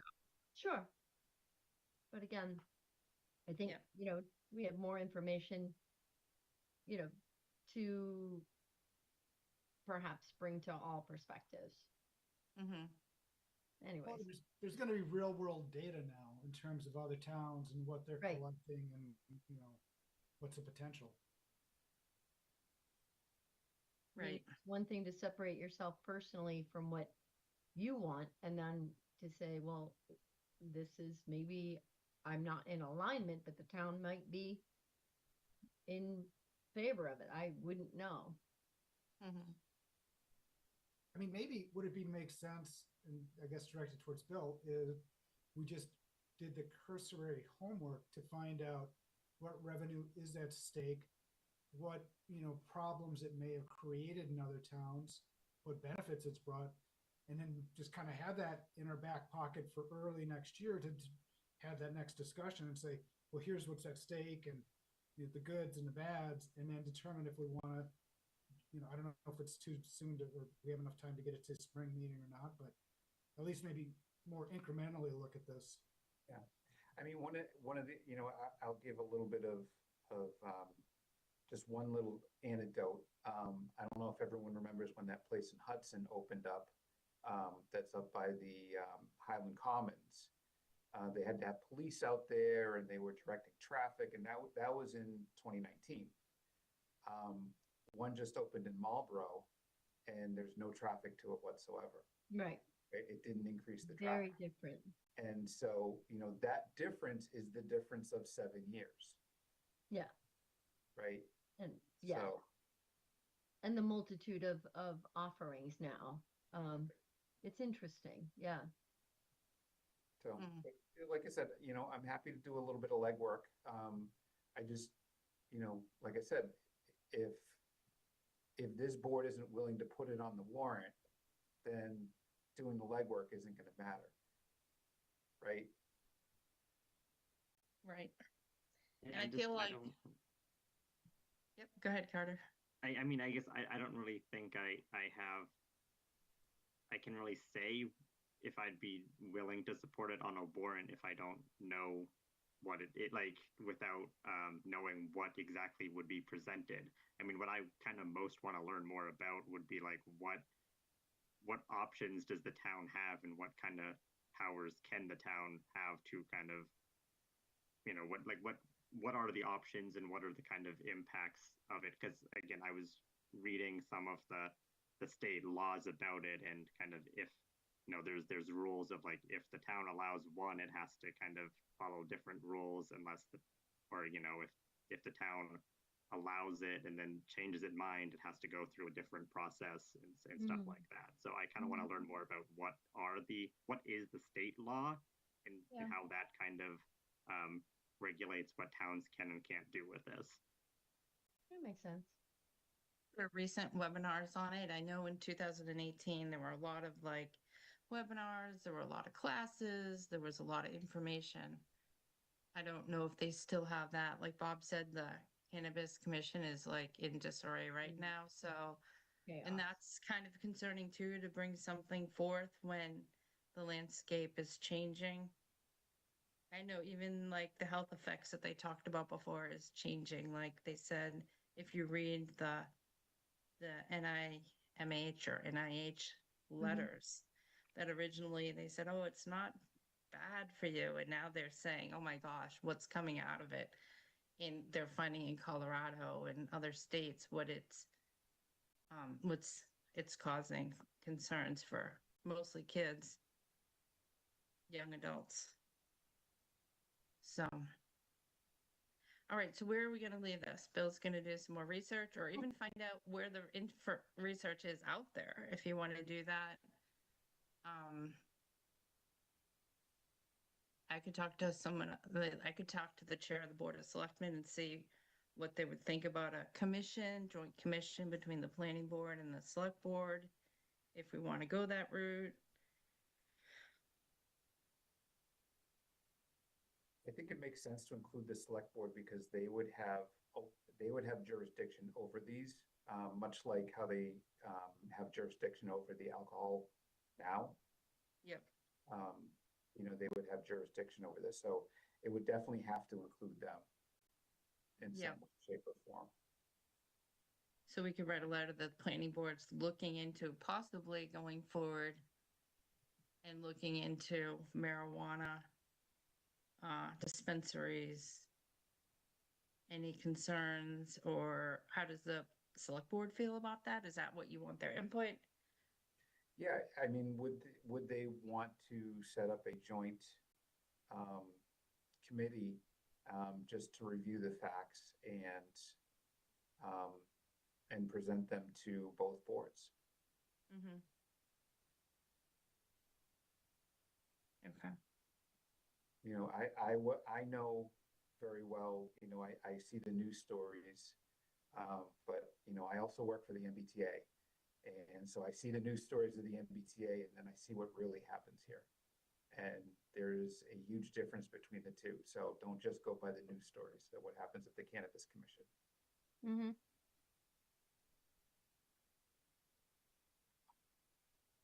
Okay. So, Lori, do you mind, maybe can Lori and I draft a letter to the Board of Selectmen? You want to read it too, Bill? We'll see what we want to, just to make sure it's worded the way you want to word it. I And trust you. yeah. Well, I want to keep it non-biased, just like a basic letter saying this has been discussed, We feel that we need more information and we want to get the select board's read on the same. Okay.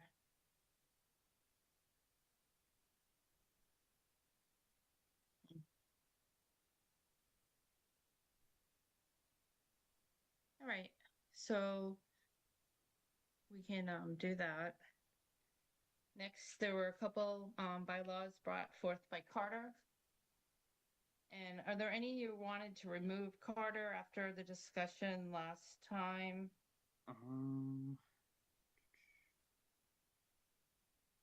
Well, I mean, can I share the document I had? Sure. And I kind of put a little notes in there, so. All right, can we see this? Okay. Can everyone see that?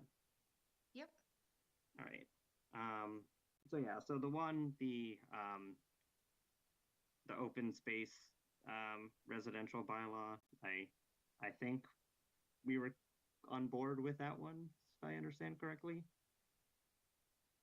Mm-hmm. Okay.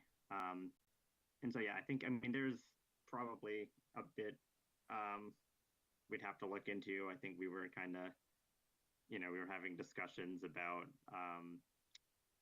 what it would be like for the density bonuses, or we have two things that are sort of related to it, and I don't know if we would be replacing those completely or creating a new thing. So there's kind of things to discuss with that one later.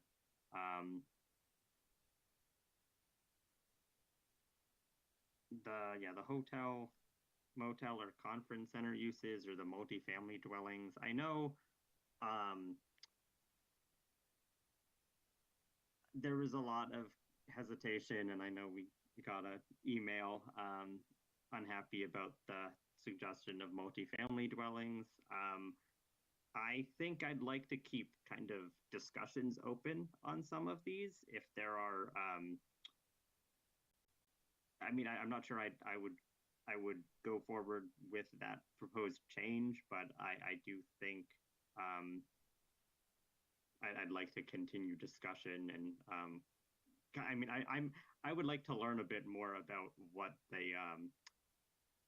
and why there was the citizens petition to take out multifamily from that back in 2012, because I do think there are parts of the Business East District that could benefit from different uses being allowed. But I mean, if it's kind of restricted to one part of it, maybe there are other options we can kind of do to kind of protect whatever neighborhood people were concerned about, while also allowing other parts of that district to have different uses allowed.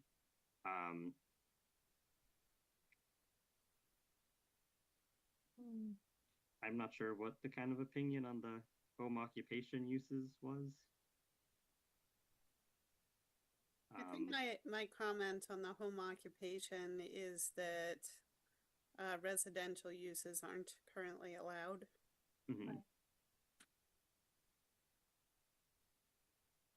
Yeah, I mean, if there's is there opposition to that? I mean, do people not want it to go forward, or I think, as Lori said, home residential uses aren't allowed, that there wouldn't be a space for home occupation uses. Like, are there, like, I know Main Street Residential has some homes. And I know Business East, I think if you look at the map, I think it goes Business East, then it doesn't go residential, and then it goes into industrial.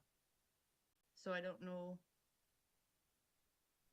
I guess there are a couple homes to the left of White Cliffs. There's two duplexes. Those might be homes in Business East. My only concern was what I stated last time, is when we talked about it before, it was just concern about, you know, in multifamily housing and apartments that usually are in the business districts, that having a home occupation could be, you know, you're sharing a wall, you're sharing a small space. So that can be detrimental to your close neighbors. Where if you have a single family home, you're really not as close to your neighbors and impacting their quality of life. Whether a home occupation would affect anybody's quality of life, I don't know. But that was the discussion we had before about allowing home occupations, like allowed in multifamily homes, because it's not just your home. It's a home with a lot of different people. And what some people want to do for home occupation may not be agreeable with your close neighbor. Bob, you have your hand up? Yeah, thanks again, Amy. I think the bylaw, unless it's changed, my memory's foggy right about now.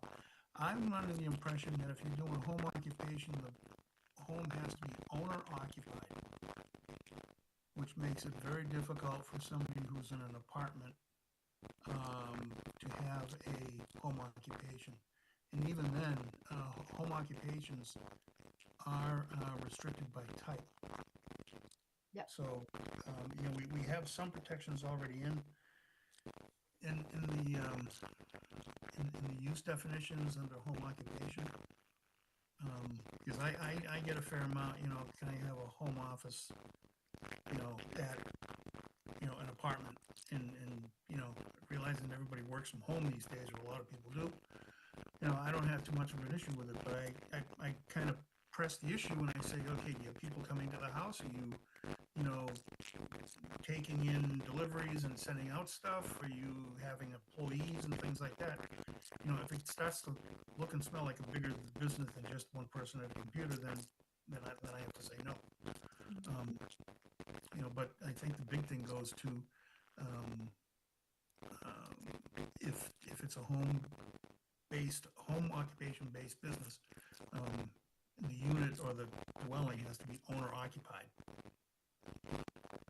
Yeah, you're right. I see it in the book now. So it's you know, I think there's, in order for Carter to go where I think he wants to go with this, there's going to be a lot of changes. You know, a lot of language that needs to be dealt with.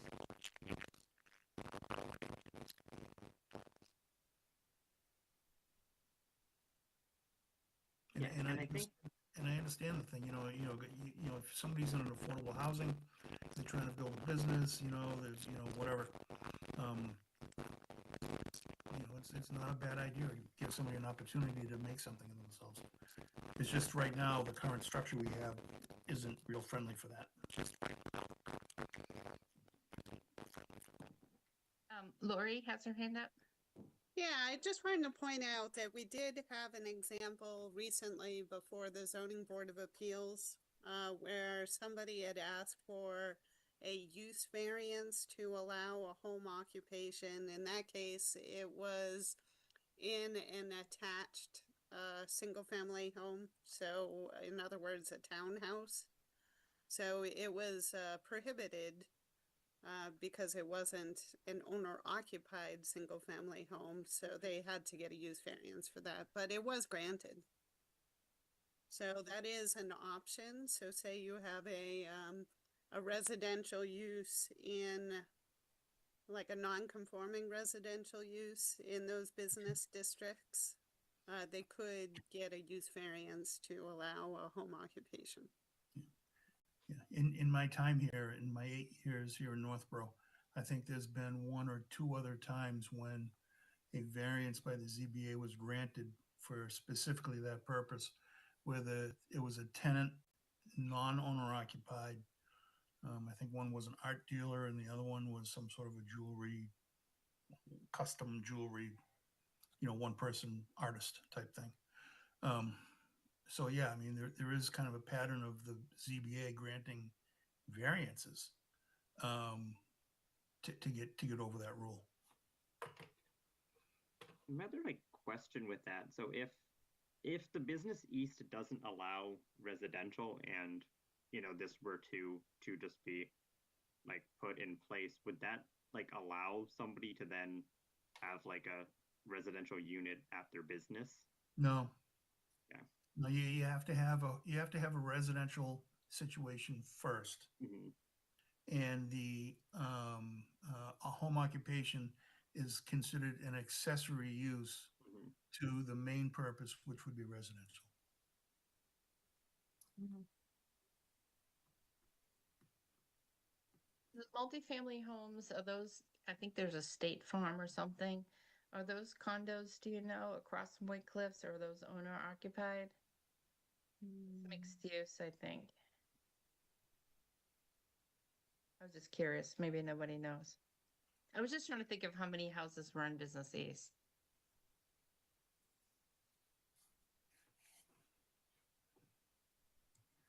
I think, are those considered horizontal mixed use?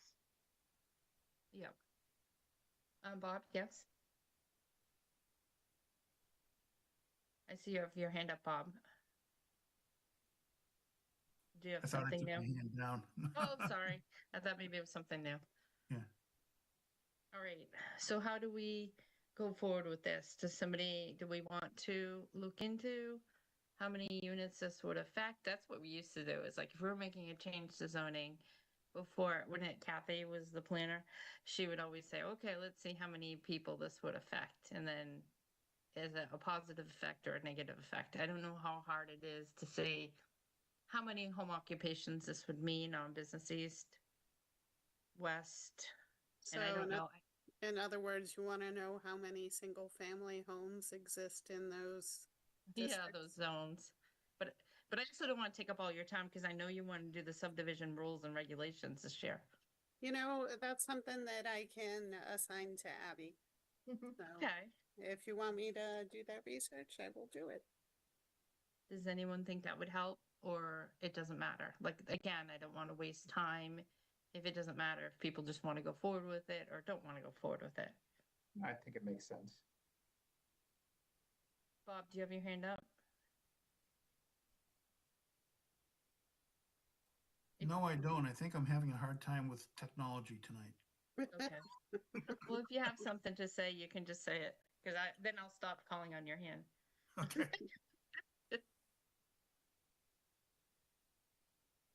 Is that okay, Carter? We'll find out how many, Sure. and then we'll continue that discussion. So then the other one, the special permit for data processing and record storage.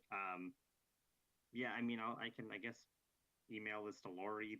I found some articles that were just kind of saying that some towns were having issues with them, or there was kind of controversy. Some people liked them, some people didn't. I was kind of just suggesting having there be a special permit process so that could play out instead of it just getting approved anyways.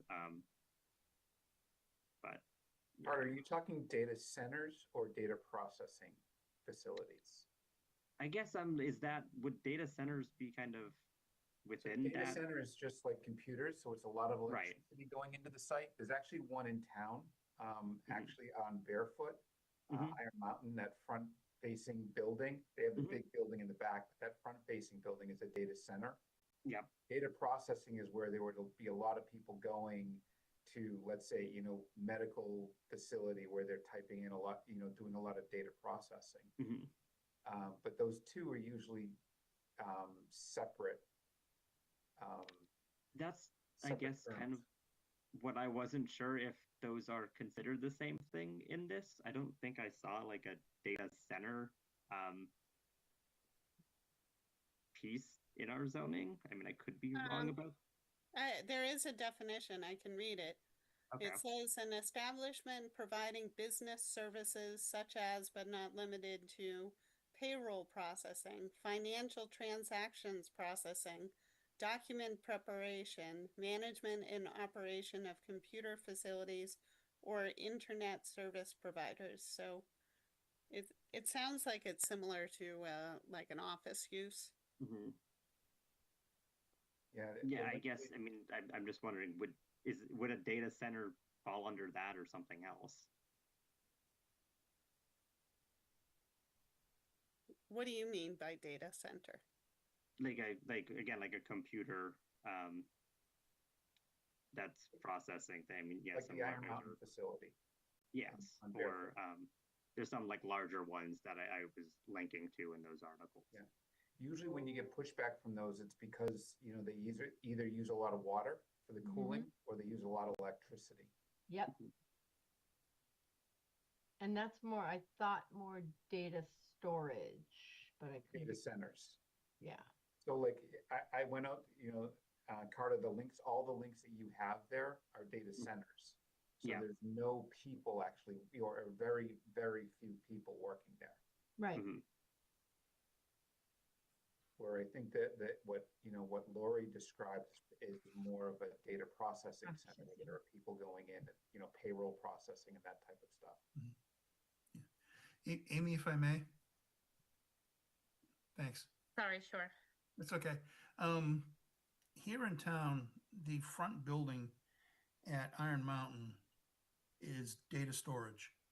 And typically I was with the inspector here when they finished it.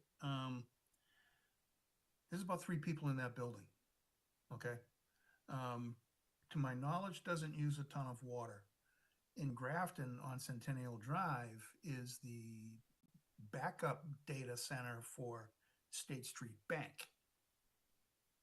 And it uses a ton of water for cooling. And they use town water for that.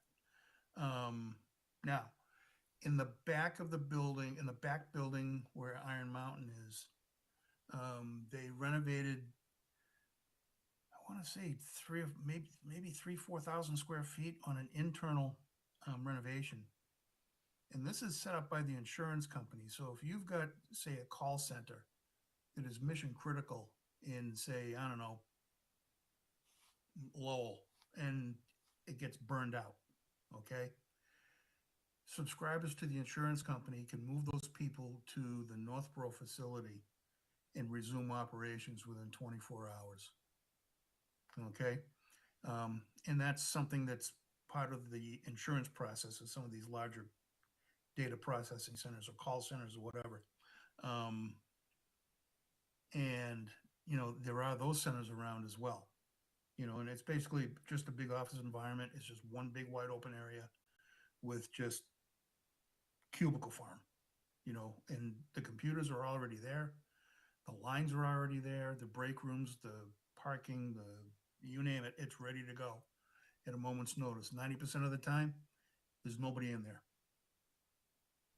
Okay, but there is a facility so that if you've got mission critical stuff going on and your system goes down and you need to physically move the people, there's a facility there for that.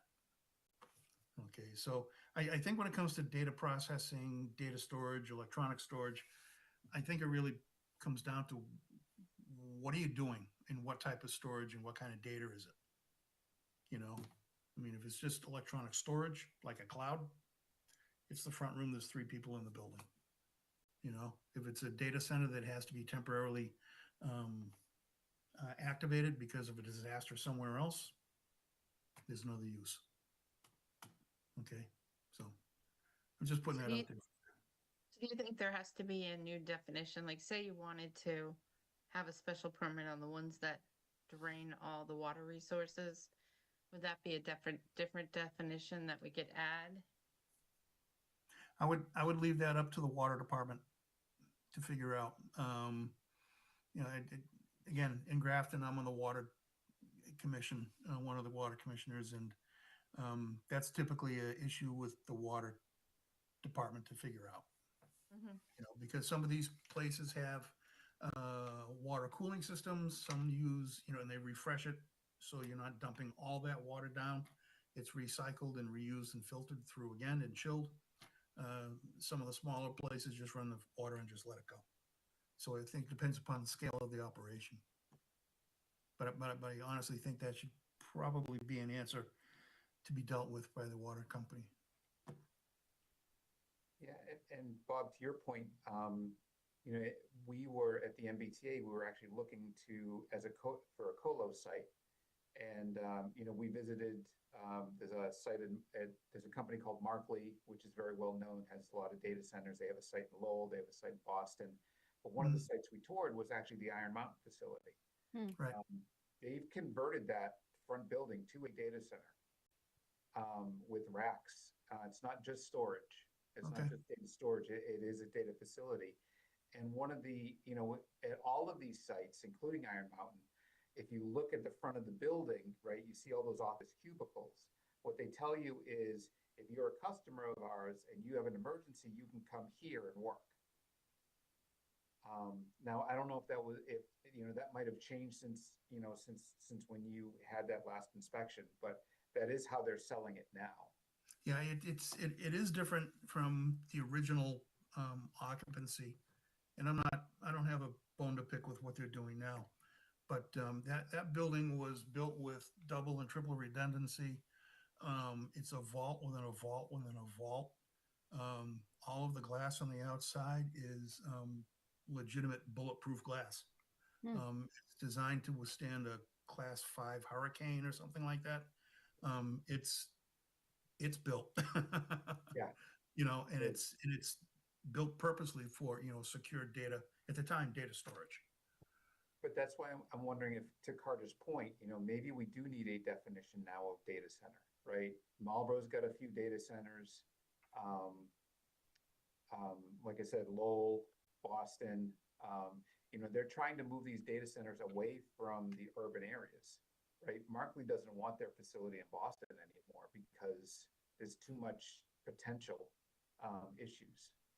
So, you know, general rule in IT is you want 150 miles from, you know, wherever your primary data center is located for your co-location.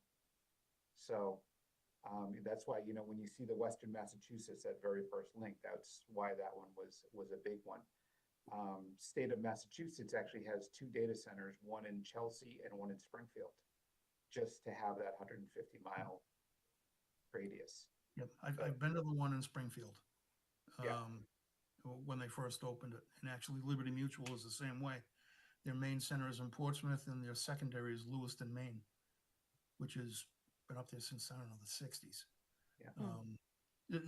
I guess one of my questions is, I don't know anything about data storage or any of the stuff, but is the technology moving so fast that our zoning definitions and requirements won't be able to keep up with that?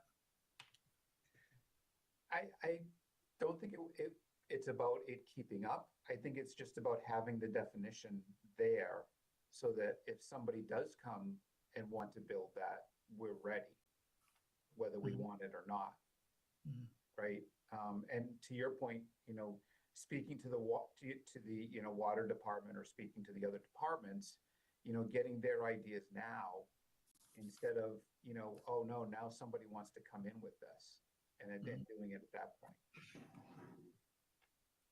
All right.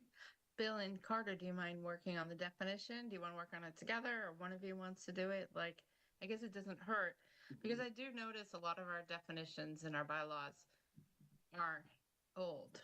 Like, even like the warehouse, we had one warehouse that covered it all, where they're all different types of warehouses. It might be the same thing with the data centers or the data processing. But I'm not sure who wants to take that on.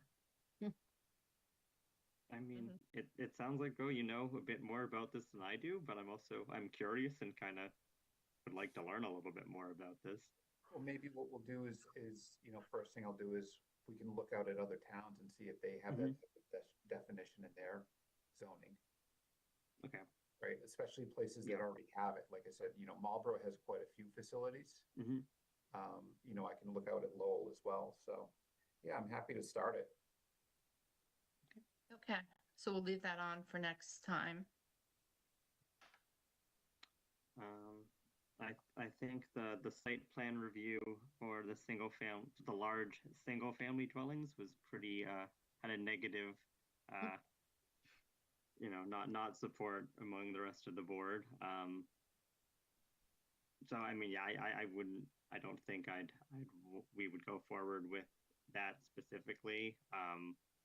I don't know if there are I haven't since the last meeting thought of kind of alternatives of regulating the size of housing, which would, whether just to take a look at like the lot coverage limits or, any other kind of ways to do it. But yeah, I suppose that would not, I'm assuming the board still agrees that would not be a recommended course of action. Nothing against it, but I think it would be a hard one for town meeting too. Like, we brought forth a bylaw that seems so simple to ask for a 5-foot setback on the side of a yard, and people are like, nope, don't tell me what to do. That was a no, which it seemed like such an easy no-brainer for a bylaw. So I think if we brought forth a bylaw saying you could only build on so much of your property, I truly think that would have a hard time at town meeting. But that's my opinion. Yeah, one of the things we've done here in town, we now have a lot regularity requirement. So those 50-foot driveways going up to 3 acres in the back will probably come to an end. The other thing to be careful of is in chapter 40A, there's a distinct passage that talks about basically local boards, thou shall not mess with methods of construction, interior design, or any of that stuff for single family homes. On the other hand, if certain towns adopt the specialized opt-in stretch code, houses over 4,000 square feet are required to be all electric. And there's no debate about that. That's the law. But that would have to go to town meeting. And the other thing is, if you have a house over 14,000 square feet, which is probably not going to happen in this town, you're required to put in a sprinkler system. So, it's in terms of special permits required for single families bigger than a certain size, I think that's going to be a real hard uphill push. Okay.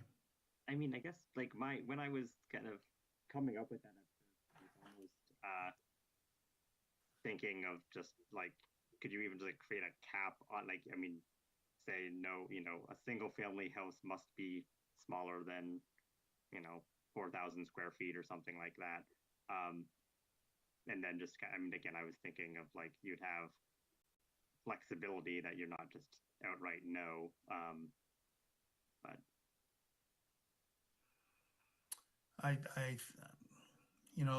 But by virtue of the fact that the specialized opt-in code for energy has a requirement for houses over 4,000 square feet. You know, the state seems to think that big houses are not a problem. You know, if somebody wants to spend $5 million and build a giant house on giant property, you know, what good is it going to do the town to restrict that? Right. I mean, I could think we could take a straw poll on that, but I would consider just passing over that one. I think you have I will say I will accept that it's not gonna go forward, but I will say that the public good is in the Massachusetts Constitution. There is a line that citizens are expected to be frugal, so it would be promoting the civic virtues of citizens as outlined in the Massachusetts Constitution. Well, you can talk to the people who build those giant houses in Weston and see Yeah, how I mean, they dealt with it. they also generate a lot of business, so I don't think that's an equal statement. Bring in some tax revenue, the bigger it is. Yeah. The wealthier Contractors, people are more willing to maintenance. vote on higher taxes. Yeah. Okay, I think we'll have to move on from that unless you want us to take a straw poll. But I think you know which way we're leaning on putting that forward. Yeah, we could take a straw poll if you want to. Okay. Would anybody like, do I hear, well, I'll take a straw poll. Raise your hand if you want to move forward with the bylaw to, you know, put some sort of regulation on larger homes in Northborough. All against it? Sorry. We've been Yeah, I up think- against some tough town meetings, and that would Mhm. really bring out the bows and arrows. Okay. Yeah, and then the other, I mean, the historic districts, that's the historic commission. The planning board wouldn't really have any particular role in that. Right. And then the light industrial uses, I mean, I think it's, I mean, I guess my question is some of the industrial uses like printing and publishing. I mean, like what specifically is that? And like, why would that, I guess, not be appropriate for some of the other business districts? Well, my guess would be in the past, if it's printing and publishing, it probably had a lot of truck traffic. Yeah. So I think there was a big push in like 2003 to do the community development plan to get away from industrial uses in downtown because it's supposed to be more pedestrian friendly and walkable, and a lot of the downtown industrial uses, like I think Greater Dane was down there and they were polluting the rivers. Yeah. Not saying that they can pollute now, but I think there was a big push, especially with downtown revitalization, I think too, there was a move away from industrial uses in the downtown. So in my opinion, I wouldn't want to go back to that. Yeah, I mean, I guess the uses that I'm thinking of are, I mean, you know, I mean, various kind of more, like almost more craft kind of manufacturing, like, you know, baskets or furniture or other things that have been appealing to places that are now kind of downtown Northborough in the past. I mean, would those be considered industrial uses now? So didn't Maybe we, in the last town meeting, didn't we put something together about maker Space. spaces, right? Is that what you're talking about? Rather than light industrial? I guess because maybe, I mean, it was kind of more my kind of reasoning to put that on there was I wanted to talk a lot like what like would some of these things fall under, because makerspace, I mean, is that, I mean, I guess those are maybe smaller than what I'm thinking of, but I could Maybe be if you wrong. could make a list of what you're thinking of and Okay. send it out to the board, and then we can talk about it next time, and maybe include Bob and Lori and And Bob as zoning would have a lot of input too on what would be considered industrial and what Okay. could possibly be considered commercial. Okay. Okay.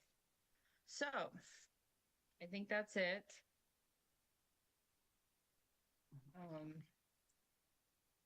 I do have a couple, but I haven't had time to look at them with all the White Cliff stuff.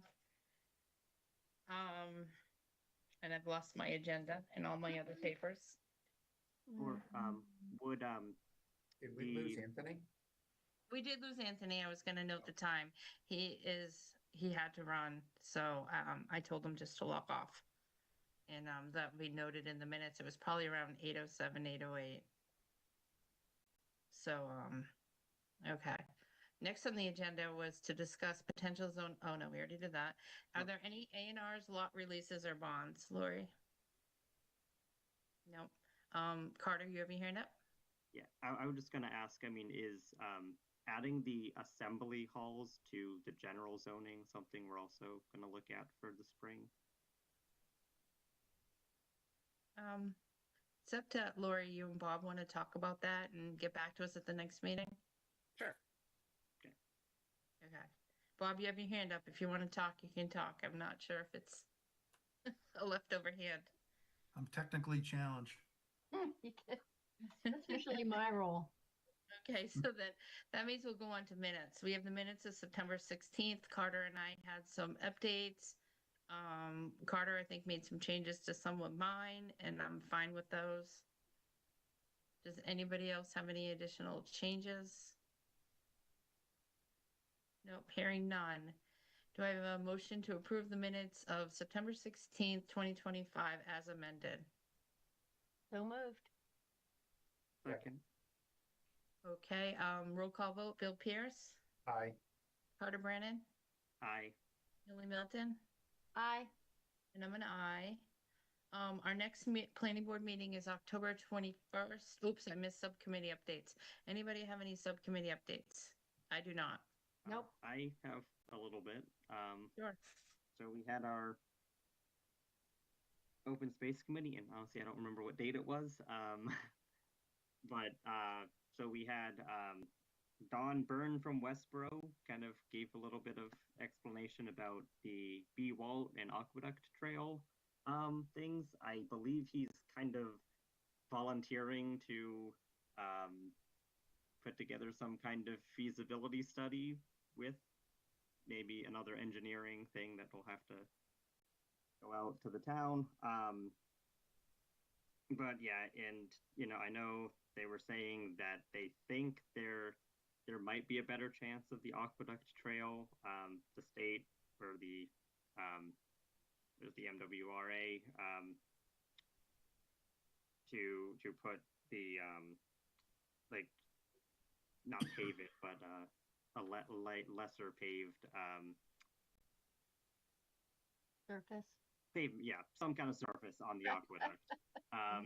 And that would again, is once Westboro does their B-Walt thing and the aqueduct going through Northborough and Berlin, it would connect with the Central Mass Rail Trail. So if they do want kind of a lot of that to get through. I know also with the aqueduct, they were saying that some of the things about the aqueduct bridge are moving forward. I think there was a study or something they were doing on it. And then we also met with somebody from the Sudbury Valley Trustees, and they are going to, the town, we gave them permission to contact, I think it's 17 or 18 property owners, just giving them more information about their options to different kind of conservation methods on their property.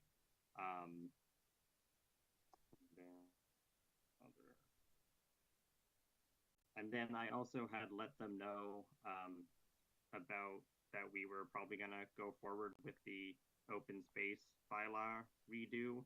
And they asked if once we have a draft of that, the open space committee would like to see it. That's great. Lori, you have your hand up? Yeah, I just had an update on the B-Walt.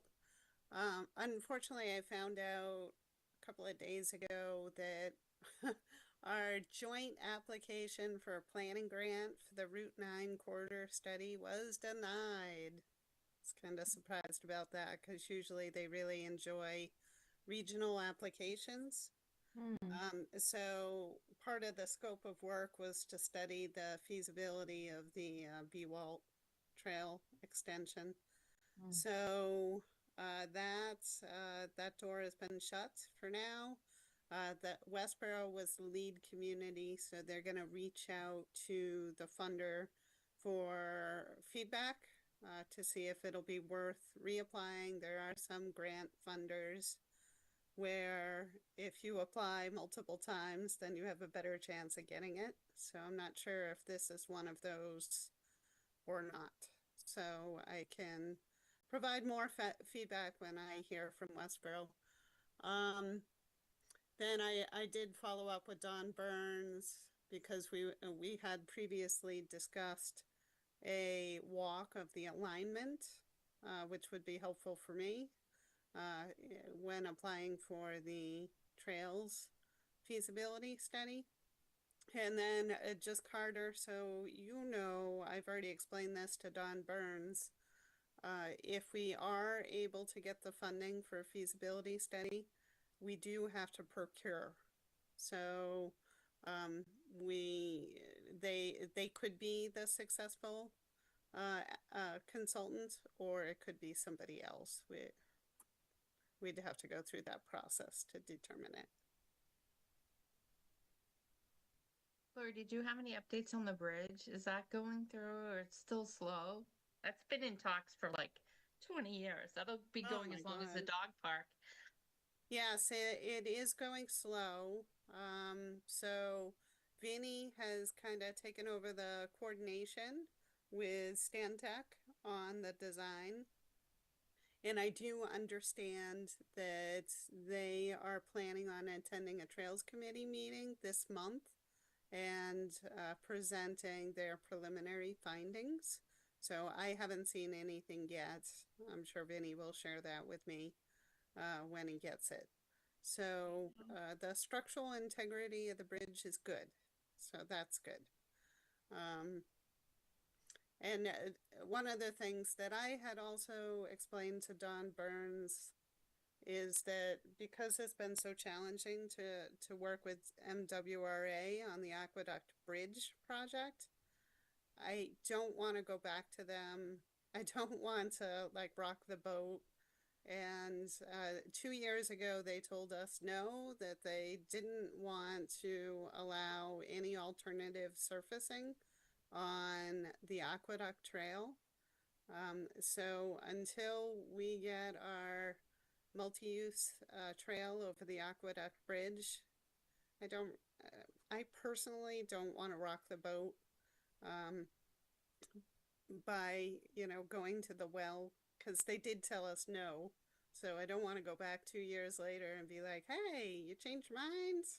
We're gonna go around you to all the politicians and see if they can lean on you, because we really want the Aqueduct Bridge. You know who's going to take that over once Vinny leaves? Like, I know we're going to get a consultant, but would they take over like Concom meetings and the Aqueduct Bridge?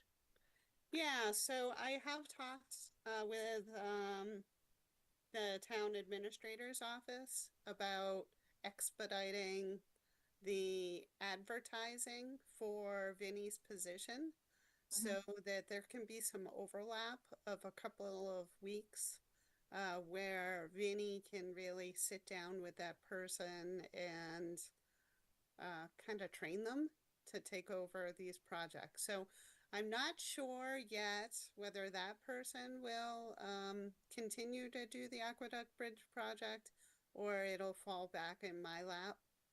It was great having Vinny work on that because he worked for many years with DCR and had some really helpful contacts with the MWRA and DCR. in kind of moving that that project forward. So it's a great loss to lose him on that project.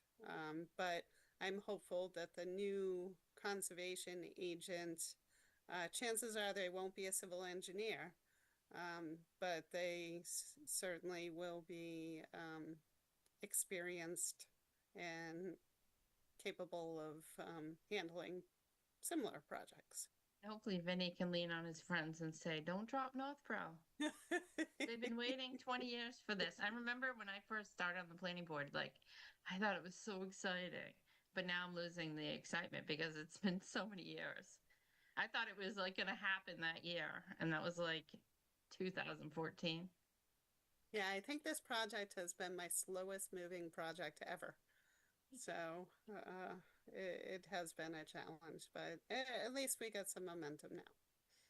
Yeah, that's good. All right, does anybody else have any subcommittee updates? No. Design review meets next week, and we're still talking about design review guidelines. Next planning board meeting is October 21st. Do we have anything on the agenda? We don't, although in November we will have 2 submissions. So we have a scenic road submission. Of course, you're going to ask me the address, and I'm going blank on that. And then St. Gobain is coming forward. So I think that they're going to be our second meeting in November. So they have submitted some documents for me to look over, like a preliminary application to look it over for completeness. So they said that they want to file by the 20th. Okay, in the scenic road, will that be the first or the second? Do you know? That will be the first meeting in November. So actually, I did look on the calendar today and I saw that November 4th is an election day. Oh, we can't meet. So I'll have to double check. I think we might have to cancel that meeting. We've always had to in the past. We couldn't meet on an election. And then, of course, November 11th is Veterans Day. That's right. Yep. And it's too late for them to get on October 21st. It is, yep, because of the advertising requirement. Okay. I'm just wondering if we have nothing on October 21st, and I know we have a couple lingering bylaws where we're gonna look up things or write definitions, if we should skip the October 21st meeting and those who are looking into bylaws can continue on, or do people want to meet? Or do It you would want to be just, helpful for me, you know, Carter, maybe you and I can start working on the open space committee bylaw. Okay. If you're interested, I can put some ideas together and we can kind of go back and forth on it if you'd like. Sure. I went to a class on that. I have like a lot of papers. It was like in Stowe. I actually tried to bring one forth a long time ago, but Kathy wasn't interested. They liked the one that they had, but I don't know if I can find that paperwork anymore. But it was by some famous man. You might know him, but I can't remember his name offhand. Randall Arendt? Yes. And it was in person. It was like 3 or 4 hours, and everybody's like, "Oh my God, it's so amazing that you got to go to that." And You know, I think I went to the same one, honestly, oh, because the bylaw that I wrote for Millbury was a derivative of his model bylaw. So I included some aspects of his in the Millbury bylaw. So yeah, I also was a big supporter after listening to that talk. right. And that was in the days when it was in person. I think we even got dinner. Remember that. Yeah. So what do people think about meeting October 3rd, 21st? Do you want to? What do you feel, Lori? Like, or should we just wait? Well, for me, you know, because chances are I'm not going to have time to really make any progress by October 21st. So, for me, I think it's fine to skip that meeting. I Yeah, I'm agree with that too. as well. I have some things I wanted to reread for design review, so I'm not gonna have time either to do anything else. Okay, so then our next meeting, we have to skip November 4th. Do we want to wait to the second weekend of November, or do we want to book 2 meetings in November, 2 weeks in a row? Do you think, we'll have to talk about when the bylaws are due. Usually like mid-January, early February? Yeah. Well, we're gonna have a tough time because of the holidays. Yeah. Mm-hmm. So November 18th is the next available Tuesday. The 25th, I have a ZBA meeting. Mm-hmm. Would it be possible for folks to meet on October 28th instead of the 21st? And that That's way, CBA too. oh, that's CBA. Mm-hmm. Yeah. Ay, ay, ay. If our November 4th meeting has to be canceled, should we meet like November 5th or something, a different day that week, or is that too tricky with all the other boards? I can tell you, I'm already out that week. I'll be Oh, at yeah. a conference on the 6th and the 7th. Okay, so that won't work. And we're meeting the 18th. And the 3rd, are you guys both gone on the 3rd? November November. 3rd town meeting. Yeah, that's Oh, it's town meeting. Oh, I forgot about Yeah, that. So I I'm guess we'll all busy. be together. Are we gonna? Can we, well, yeah, I was gonna say, meet before that? Is that possible?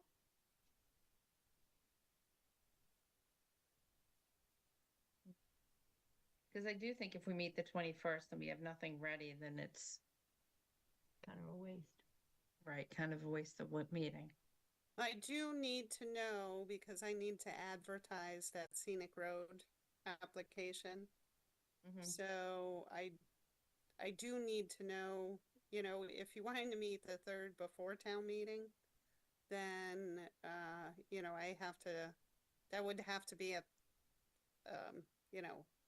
we'd have to have a public hearing on that meeting. What Is about there a date that we have to hear them by? Is there a timeline?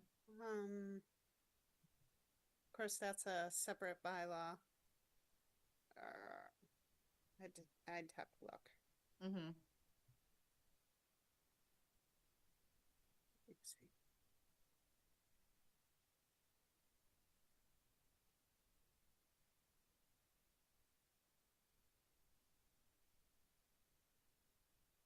The week before is like October 29th. I don't know if people are around. Or the 28th is the ZBA. Right, yeah.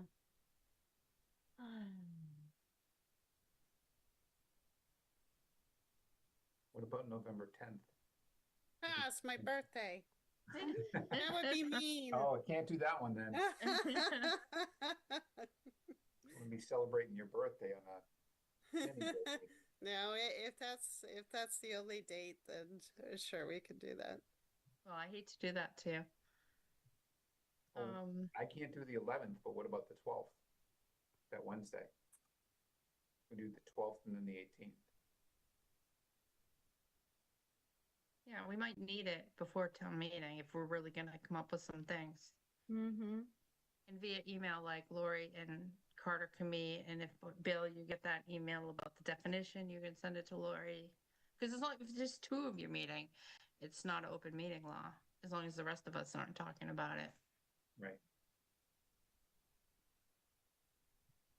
I could meet the 12th. I can meet the 12th. And I'm finally getting to the scenic road bylaw, so I should have an answer.